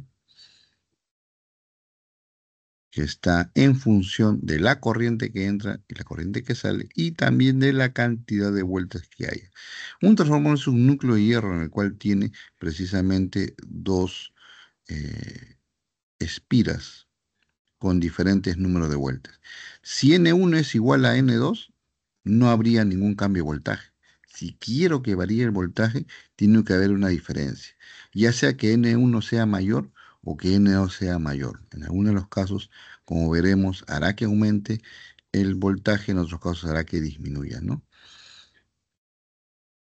Eso depende. Por ejemplo, que si N2, el voltaje en la cantidad de vueltas secundaria, es mayor que N1, el transformador aumentará. Pero lo que nosotros usamos tradicionalmente es lo inverso. Cuando N1 es mayor que N2, el transformador reduciría el voltaje. ¿Qué es lo que hacemos, no? Introducimos 220, que es lo que usamos nosotros, para que produzca 110 o para que produzca 6 voltios para el cargador de un celular, ¿no? Es decir, siempre hacemos la disminución. Y eso logramos cuando N1 sea mayor que N2. Para lo que usamos usualmente, este número de vueltas debe ser mayor a este de acá, para que sea un reductor de voltaje, que es lo que generalmente usamos, ¿no? Un reductor de voltaje. A ver, vamos entonces en función. Y la relación iría de la siguiente manera. Variación de voltaje es igual, depende de N1. Variación de voltaje 2 depende de N2, ¿no? Eso suponiendo que no hay pérdida, ¿no es cierto? Que no hay pérdida de potencia, es decir, no se produce efecto Joule, ¿no? Eso sería el caso ideal, ¿no? Que no se caliente. Pero eso no sucede, no sabemos que hay efecto Joule en estas cosas, ¿no? Pero asumiendo que es ideal, esta relación se cumple sin pérdida, ¿no? O aplicando la ley de Ohm, podemos decir que I por variación de V1 es igual a I2 por variación de V2, ¿no? Que es una aplicación, reemplazando el voltaje por la ley de Ohm, no tenemos esto que antes, también esta relación. Ok, un generador es el que produce corriente, ¿no? Como los dinamos, ¿no? Produce precisamente corriente, ¿no? El campo es continuo, ¿no? Como verán ustedes, el campo no se mueve, ahí está el norte y el sur en la armadura del generador. ¿Qué es lo que varía? La espira es la que está girando. Me produce un campo variable. ¿Por qué? Porque el espira está variando con una cierta frecuencia. N, B, que es constante, el área es constante, pero que gira, tiene una velocidad angular, ¿no es cierto? Es decir, 1 omega, que es igual a 2pi por la frecuencia. Es decir, tenemos que averiguar la frecuencia con la cual está girando. Eso va a producir precisamente. Mientras más gira, más voltaje producirá si hay más giro. Es justamente el principio que tenemos de nuestro generador, ¿no? El dinamo, el alternador, todos ellos tienen este principio. Vamos.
Continuamos. Entonces tenemos ese principio del generador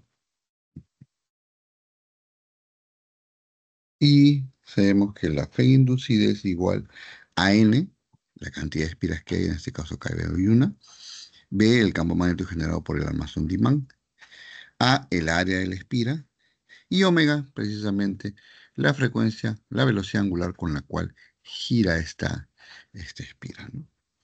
Y seno, bueno, eso nos va a dar justamente el sentido. Cuando este argumento omega t sea igual a precisamente a pi medios nos dará cero. Pero esto va a circular, no va a ser en un caso positivo, negativo, y eso irá oscilando.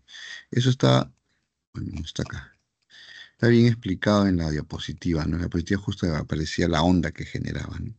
Porque en algunos momentos era máximo, en otros era mínimo, en otros era cero, ¿no? Y formaba una onda, por eso es que la corriente que se genera es alterna, ¿no es cierto? Va cambiando la polaridad en cada momento, a veces positivo, a veces negativo, a veces cero, pero va formando una onda. Y eso me explica, ¿no? Acá justamente está. Para teta igual a omega t con pi medios, con fracciones impares de pi medios, 3 pi medios, 5 pi medios, 7 pi medios, sale el máximo. Pero con factores, con todos los múltiplos de pi, sale cero. Pi, 2 pi, 3 pi, 4 pi sale cero. Entonces pasa de un máximo, pero también hay negativo. ¿Con cuándo? Con 3 pi, con los valores, por ejemplo, de, acá tenemos los valores del próximo de 90, pero también tenemos cuando teta nos marque el menos uno, por ejemplo, el seno de menos, acá sería el uno, ¿no es cierto? Pero cuando nos marque el menos uno, ahí aparecerá precisamente los negativos. Te va a pasar de ser positivo, cero, negativo, negativo, cero, positivo, entonces genera la onda, ¿no? Esa es la explicación que tenemos precisamente. Los ejercicios de clase que acabamos de ver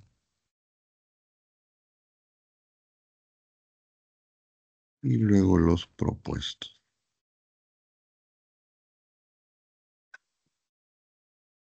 Acá está. Primero, el flujo que pasa a través de una espiral circular de diámetro de 240 milímetros es de 86,4 microweber. Determina el magnitud del campo magnético cuando se produce que encuentra perpendicular al plano de la espiral. Pi igual a 3. Y acá no hay ángulo. Es flujo por área. Flujo es 86,4 miliweber. 86,4 por 10 a la menos 3. Y el área, pi por r cuadrado. Pi vale 3, acá aproximadamente 3.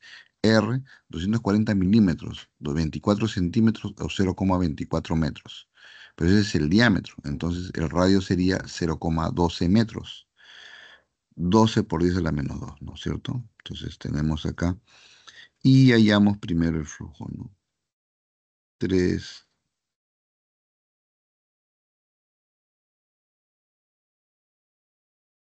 sale un campo de 2 teslas aproximadamente.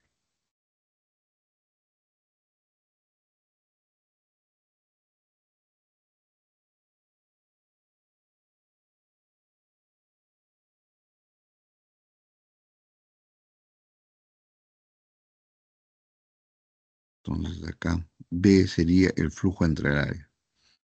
Flujo, que sería en este caso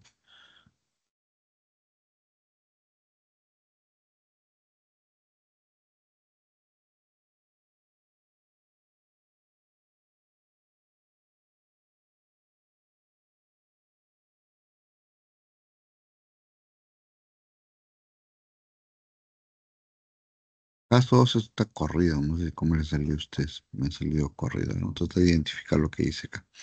En la figura del campo magnético perpendicular al área ABCD es 0,8 Tesla. Determina el flujo magnético total a través de las caras. Ah, ya. Tengo una versión de Word, a ver si está mucho mejor que esta. No sé lo que enviaron. Vamos a abrir la versión en Word.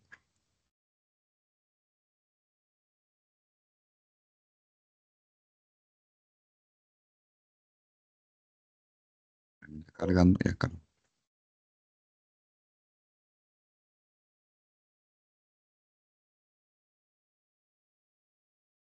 A ver,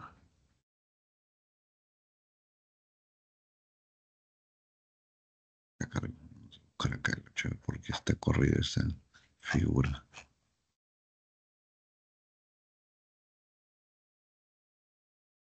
Mm, ya. Vamos a empujarlo un poco a ver si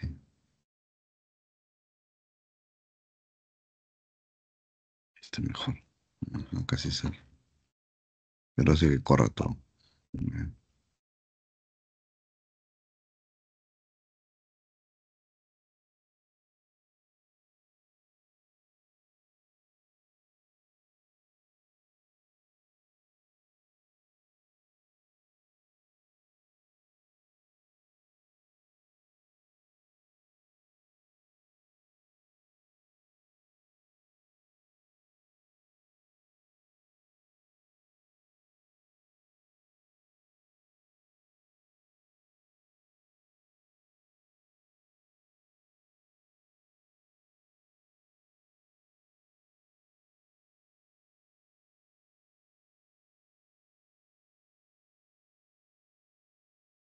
A ver, vamos a ver.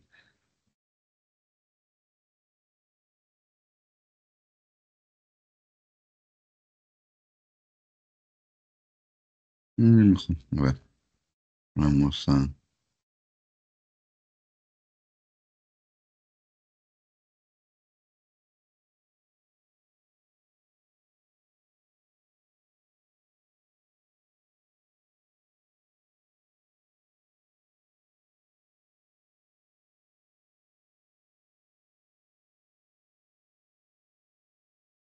Tenemos este caso.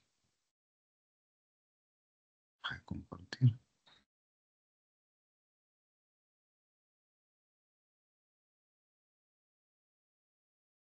Tenemos este caso. Compartamos el Word.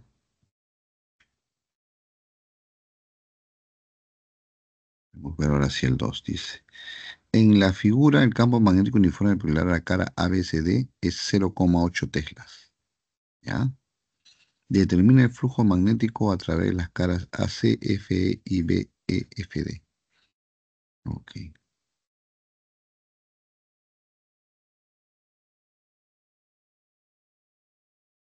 Alterar esto, cambien algo.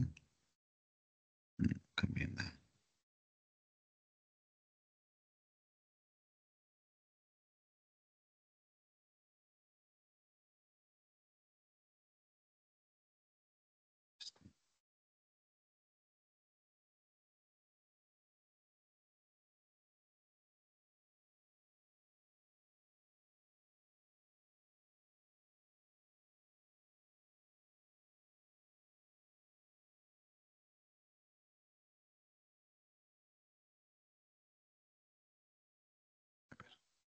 ABCD. ABCD. Ya acá está. A través de esa cara, como ven, entra perpendicular. ¿Ya? Determine el campo magnético de 0,8 a través de las caras allá. AC, AC, FE. Ya, aquí forma. Como este pirámide es equilátero, es 60 grados, ¿no es cierto? Ahí es equilátero 60 grados. Por lo tanto, será el flujo de ABCDE y el flujo de EBEFD. El ángulo es 60 grados, será dos veces, ¿no? Porque a ambos es 60. Dos veces el mismo flujo. Si es el mismo flujo es igual, forma un ángulo de 60. Ok. Dos veces el B, que vale 0,8. Dos veces el área, como es 2 por 2, 4. 2 metros, 4 el área, 4 metros cuadrados, 2 por 2. Y el ángulo es 60, ¿no? Entonces eso sería 2 por 4, 8 por 0,8 por el coseno de 60, un medio sería 4 por 2, 8 por 8, 1,6 por 2, 8 por 8, 64, 6,4. 6,4, pero por coseno de 60 por un medio, 3,2. 3,2 huevos es la respuesta. Caso. Caso 3. La figura muestra una varilla conductora que se desplaza sobre dos rieles. Allá este caso de bueno, con conductores horizontales con rapidez constante en la región de un campo magnético externo B, indica la verdad fácil las siguientes. El flujo magnético aumenta. Si B se va moviendo, el flujo aumenta, eso es verdadero, ¿no? Mientras esto vaya en movimiento, hay un área variable y el flujo aumentará, verdadero. El sentido de la corriente inducida es horaria. Vamos a ver entonces. Regla de la mano derecha y ley de Lenz. Si esto, el campo baja y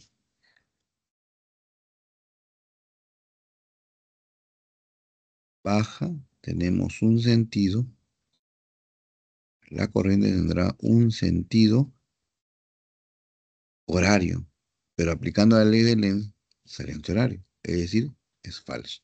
Nuevamente, nuestro dedo pulgar indica ve hacia abajo. Nuestros dedos indican un sentido horario, pero falta aplicar el negativo de la ley de Lenz y eso me hace salir que sea el sentido antihorario, es falso entonces. 3. El campo inducido es saliente. El campo inducido es saliente. A ver. Si tenemos B en ese sentido, tenemos el B en el sentido del eje X, el campo magnético inducido es saliente. Y claro, el campo magnético que ingresa es entrante, pero por la oposición por ley de Lenz debe ser saliente el inducido, eso es correcto, ¿no? Debe ser saliente porque va en contra al campo que está ingresando. Según lo que vemos acá, el observador ve un campo ingresante, pero el inducido va en sentido contrario, por eso es saliente, correcto, verdadero. El número 5. En la figura del campo magnético externo ve en la dirección de X con el tiempo a través de una espiral circular en el plano y Z. Ya. Aquí está la espiral, aquí está el campo y son mutuamente perpendiculares. Esto es correcto. Tomamos el P por B, ¿no? Ya. El campo magnético varía según la ecuación 500T, donde T es el tiempo, ¿no? El área es 75 centímetros cuadrados o 75 por 10 a la menos 4 metros cuadrados. La resistencia es 50 ohmios. Hay la intensidad y el sentido de circulación de la corriente entre el tiempo 0 y 0.01. Ok, primero haríamos el flujo. Yo sé que I es igual a la variación del flujo con respecto al tiempo. En el caso del flujo, o varía el campo o varía el área. Y nosotros vemos acá un área constante. Por lo tanto, varía el campo. El campo varía por 500T. Entonces, calculemos variación de campo en función del tiempo. El campo en el tiempo 0, 500 por 0 me da 0. Pero 500 por, ahora el tiempo es 0,01, 500 por 0.01 me da 5. Entonces, la variación del campo será 5 menos 0 y 0,1 menos 0. Y eso me da 500 Tesla por segundo. Esta es la variación de campo. Yo sé que el flujo será el área por la variación de campo, ¿no es cierto? Pero ahora, bueno, tenemos solamente una espiral, ¿no? El n vale 1. Pero ahora queremos la corriente. Yo sé que el FEN es igual a I por R. R que pasa a dividir. Será entonces área entre resistencia por el cambio de flujo que acabamos de hallar. El cambio de flujo que acabamos de hallar vale 500. El área vale 75 centímetros cuadrados, 75 por eso menos 4 metros. La resistencia vale 50. Ok. 500 de 50 a 10. 75 por 10 nos daría 75 por 10 a la menos 3. Y 10 a la menos 3 es 1000. O sea, 65 miliamperios. Ya tengo la corriente. Ahora el sentido de la corriente. Nuevamente tenemos ahora lo siguiente, ¿no es cierto? Primero, el campo va en ese sentido. La mano derecha, nuestro pulgar indica, y el sentido sería el sentido antihorario, pero con el negativo de la ley de Lenz iría en sentido horario. Y aquí lo que dice, sentido es horario. Nuevamente, el campo me indica, con el pulgar indicamos el campo, la mano derecha me diría que el giro es antihorario, pero con el negativo de la ley de Lenz va en el sentido contrario y sería horario, es decir, 75 miliamperios horario. 75 miliamperios horario, esta es la respuesta. ¿No es cierto? Ahí está. Acá, como verán, en ningún momento hemos puesto el menos, ¿no? O sea, yo sé que esto es menos, pero no se le ha puesto. Y esa es la corrección que se le hace. Y el valor entonces sale horario. Ok. Siguiente caso número 5 dice, una bobina de 400 espiras de área transversal de 20 centímetros cuadrados se coloca en un campo magnético de magnitud B que varía con el tiempo según la gráfica mostrada. Para el tiempo 0 vale 1, para el tiempo 2 vale 0. Ajá. Varía en el tiempo según la gráfica mostrada. Si las líneas de inducción son perpendiculares en la sección transversal de la bobina, determinen la magnitud de la fase inducida en el intervalo de tiempo de 0 a 2. Ok. El campo magnético en el tiempo 0 vale 1. El campo magnético en el tiempo 2 vale 0. Ok, ya tenemos entonces eso. Será entonces. Lo que varía es el campo, ¿no? Entonces, n por a por variación de campo en el siguiente. El campo al inicio, ¿cuánto vale? Con el tiempo final, perdón. Al final vale, al final vale 0. Será 0 menos al inicio. ¿Cuánto vale al inicio? 1. 0 menos 1. Menos 1 por el menos de acá queda como más 1, ¿no es cierto? ¿Sí? ¿Estamos de acuerdo? Este es negativo y acá también negativo sale positivo, pues. 0 menos 1 con el menos de acá se vuelve más 1. Será 1 entre 2, un medio. 1 entre 2, es decir, un medio entre, al 20 lo vuelve 10. 400 por 10 será 4000. 4000 por 10 es menos 4. Esto sería 4 por 10 a la menos 3, por 10 a la menos 4, 4 por 10 a la menos 1, o sea, 0,4. Ahí está. 0,4. ¿Sí? 0,4. Nuevamente acá sale un medio. Un medio por 20 es 10. 10 por 400, 4000. 4000 por 10 a la menos 4. 4000 es 4 por 10 a la 3. Por 4 por 10 a la 4. Sería 4 por 10 a la menos 1. O sea, 0,4. Correcto. 0,4 voltios. Caso número 6. Con respecto a un transformador ideal de potencia, indique la verdad o falsedad de las proposiciones. Ok. Un transformador de potencia trabaja con corriente alterna, es correcto. Si no, no sería un transformador. Porque si trabaja con corriente alterna. 2. Los transformadores sirven para cambiar la potencia eléctrica.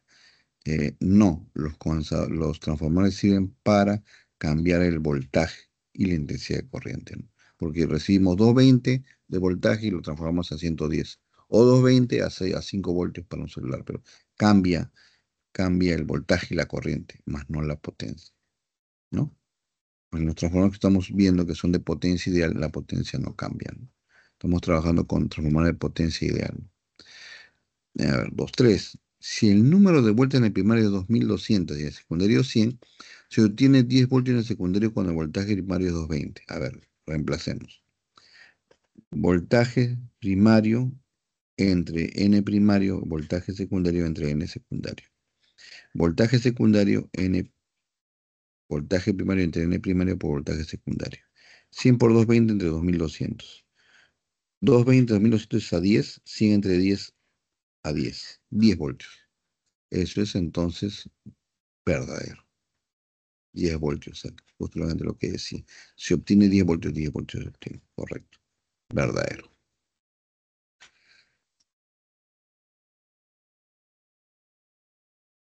Caso séptimo.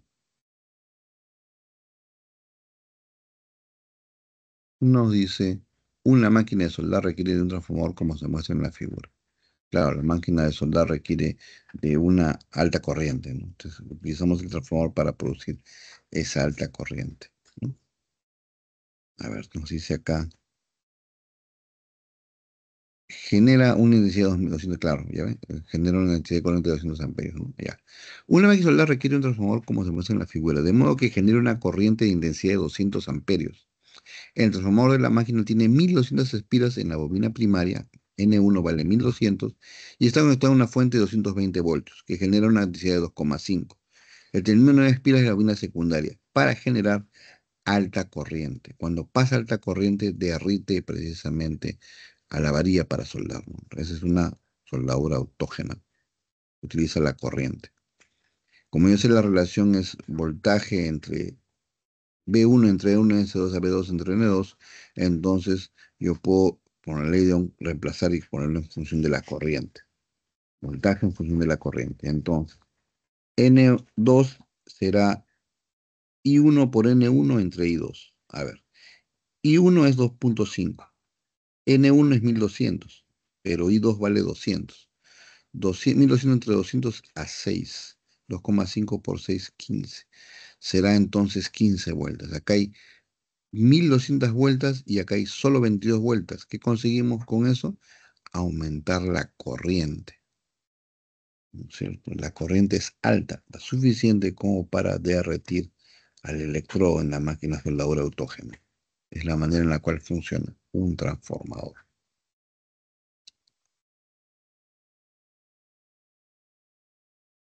Número 8. Una bobina de un generador de corriente alterna consiste de 8 espiras, cada uno en un área de 1000 centímetros cuadrados. ¿Ya?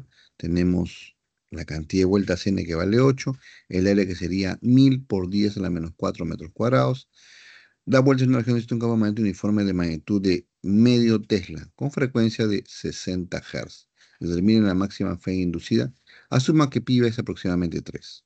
Ok, la ecuación que hemos visto, nb por a por la velocidad angular, o frecuencia angular, que es 2pi por la frecuencia. N vale 8, B vale un medio, 0,5. El área sería 1000 por 10 a la menos 4, 10 a la menos 1. 1000 es 10 a la 3, 10 a la menos 4 por conversión, sería 10 a la menos 1, 0,1, por 2, por pi, que aproximadamente es 3, por la frecuencia que es 60. Ya, ok, tenemos acá entonces un medio y 2 se va. 60 por 3, 180, por 0,1, 18, 18 por 8, 144. Ahí está, 144.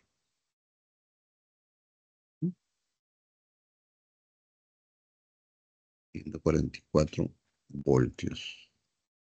Hay una pequeña semblanza de Faraday, ¿no? Como sabemos, Faraday es muy importante para la física, ¿no? Así, Faraday equivale a Galileo Galilei para la mecánica, ¿no? Como ustedes saben, Galileo Galilei fue el físico experimentador de la Edad Media, ¿no? A través de todas sus observaciones, prácticamente Newton tuvo el camino abierto para hacer sus leyes, ¿no? Necesitaba de un experimentalista que fue, en este caso, Galileo Galilei. En el siglo XVIII el experimentalista fue Faraday.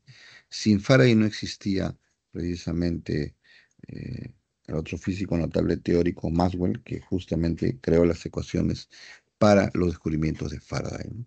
Faraday hizo muchos experimentos, precisamente descubrió el electromagnetismo, pero no solamente quedó ahí, ¿no? Hay muchas leyes de Faraday en el campo de la óptica, en el campo del electromagnetismo, hasta en la electroquímica hay descubrimientos de Faraday, ¿no?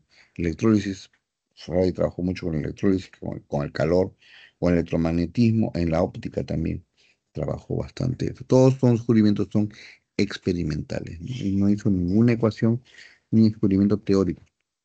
Sus descubrimientos fueron hechos en el laboratorio, ¿no? La gran física experimental, ¿no? Entonces, pues, como verán en las dos semblanzas que aparecen separadas, sus orígenes fueron bastante humildes, ¿no?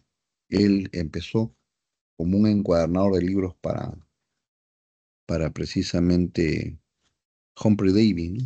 Bueno, Davy no tuvo mayor relevancia en la física, más que la linterna de minero que que hasta no hace mucho se utilizaba, pero Faraday fue el mejor descubrimiento de Davy fue el propio Faraday.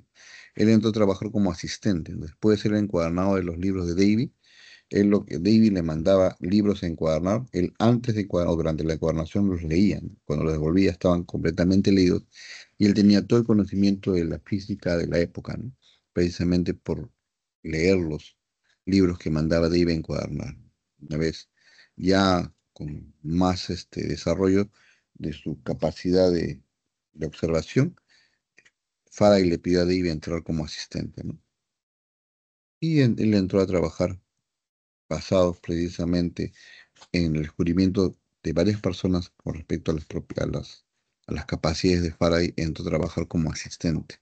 Y es donde él empieza ya a hacer una, una carrera científica. No tenía mayor preparación, él prácticamente Faraday fue autodidacta, ¿no? Entonces, él tuvo contacto con las sociedades precisamente científicas de la época e hizo muchos descubrimientos, ¿no? Precisamente, ¿no? Él introdujo justamente las discusiones que habían en fines de semana, que hasta ahora es una característica, ¿no? En las instituciones científicas siempre hay un día de divulgación, y eso es justamente lo que instauró Faraday, ¿no? Entonces, son muchas cosas que él se le debe precisamente. Y uno de los más grandes que pudo generar fue precisamente el descubrimiento de la inducción electromagnética. Más o menos equivale a la revolución industrial creada por precisamente la segunda, ¿no? Creada por este descubrimiento. Ahora los motores eléctricos, ¿no? Que reemplazan a la fuerza motriz humana, ¿no? Prácticamente puede ser reemplazado por máquinas, ¿no? Máquinas poderosas y desarrollo de electricidad, ¿no?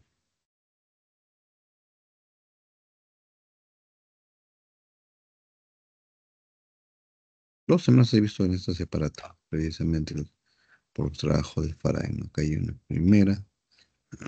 Mm, ¿Está?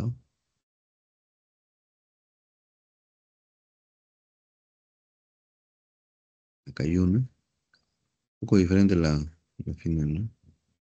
Y la que está al final.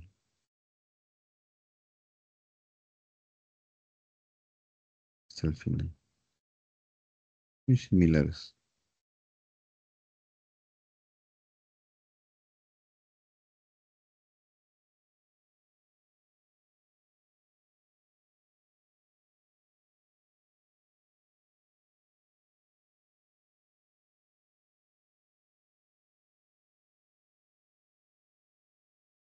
Muchos principios se utilizan en la actualidad, ¿no? Básicamente, no existirían los motores eléctricos de no ser por, por Faraday, ¿no? La forma de producir corriente, ¿no? Desde que utilizamos, por ejemplo, los reactores, ¿cómo le llama este?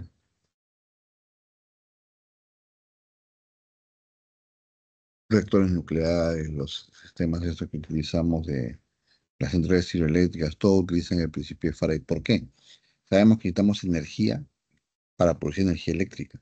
Esta energía, en el caso de las centrales hidroeléctricas, proviene por la caída de agua, ¿no? El MGH de la gran caída de agua, la energía potencial de la caída de agua, se transforma en movimiento. ¿De quién? De unos grandes, precisamente, turbinas que hacen girar al campo, a un gran campo magnético, y eso produce corriente. Como la velocidad de giro es inmensa y también estos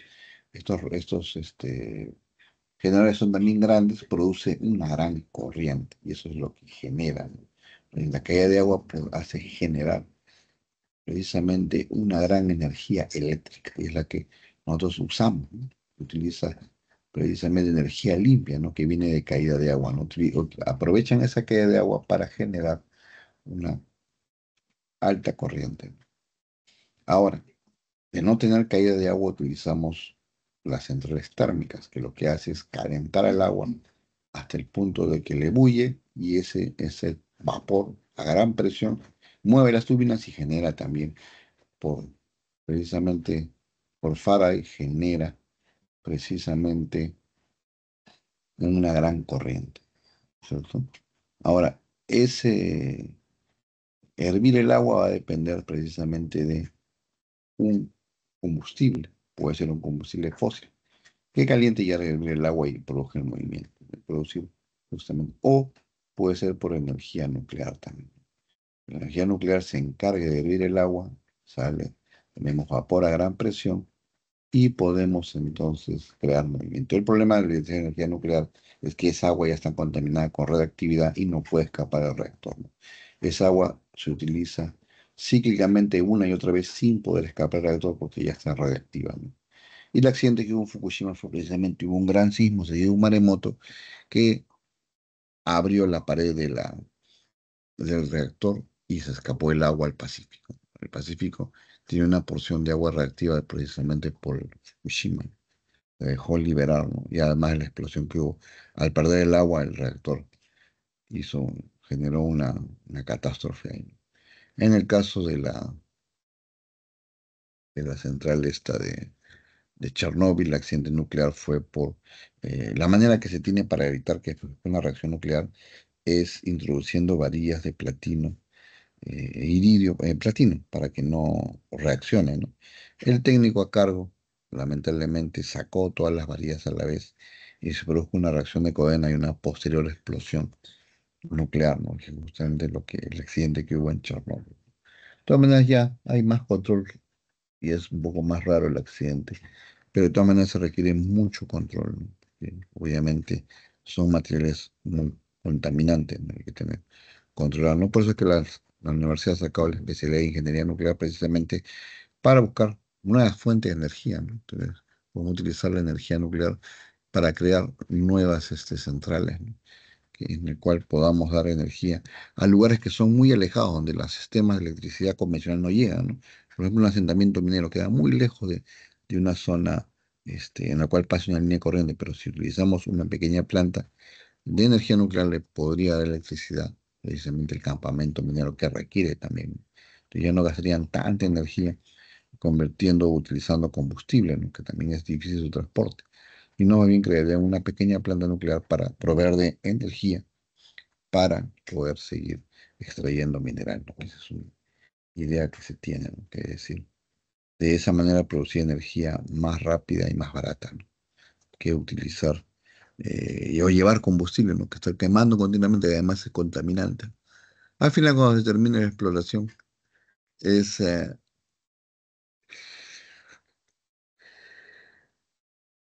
ese uranio, ese material, se puede llevar a otro sitio o simplemente se puede eliminar, ¿no? Hay maneras de eliminar adecuadamente el material radiactivo y que sea un uso seguro, ¿no? Entonces, siempre con criterios precisamente para mejorar la seguridad y evitar la contaminación radiactiva, ¿no? Ya hay formas de trabajo que hacen que esto sea más seguro que hace 40 años atrás. En el caso de Fukushima ya fue un accidente, algo de naturaleza, ¿no? Hay que poner una ubicación que sea eh, precisamente antisísmica para evitar ese pequeño detalle, ¿no? Que fue el caso sísmico, ¿no? Un terremoto fue el que causó precisamente el accidente en Fukushima, ¿no? Evitar precisamente un lugar de exposición o que la construcción no sea antisísmica. Tiene que tener todas las seguridades para evitar una fuga de radiación, una explosión, seguida de una explosión nuclear, ¿no? Ese es justamente ese caso. Bien, señores, nos vamos quedando por aquí. Nos vemos la siguiente semana. Cuídense.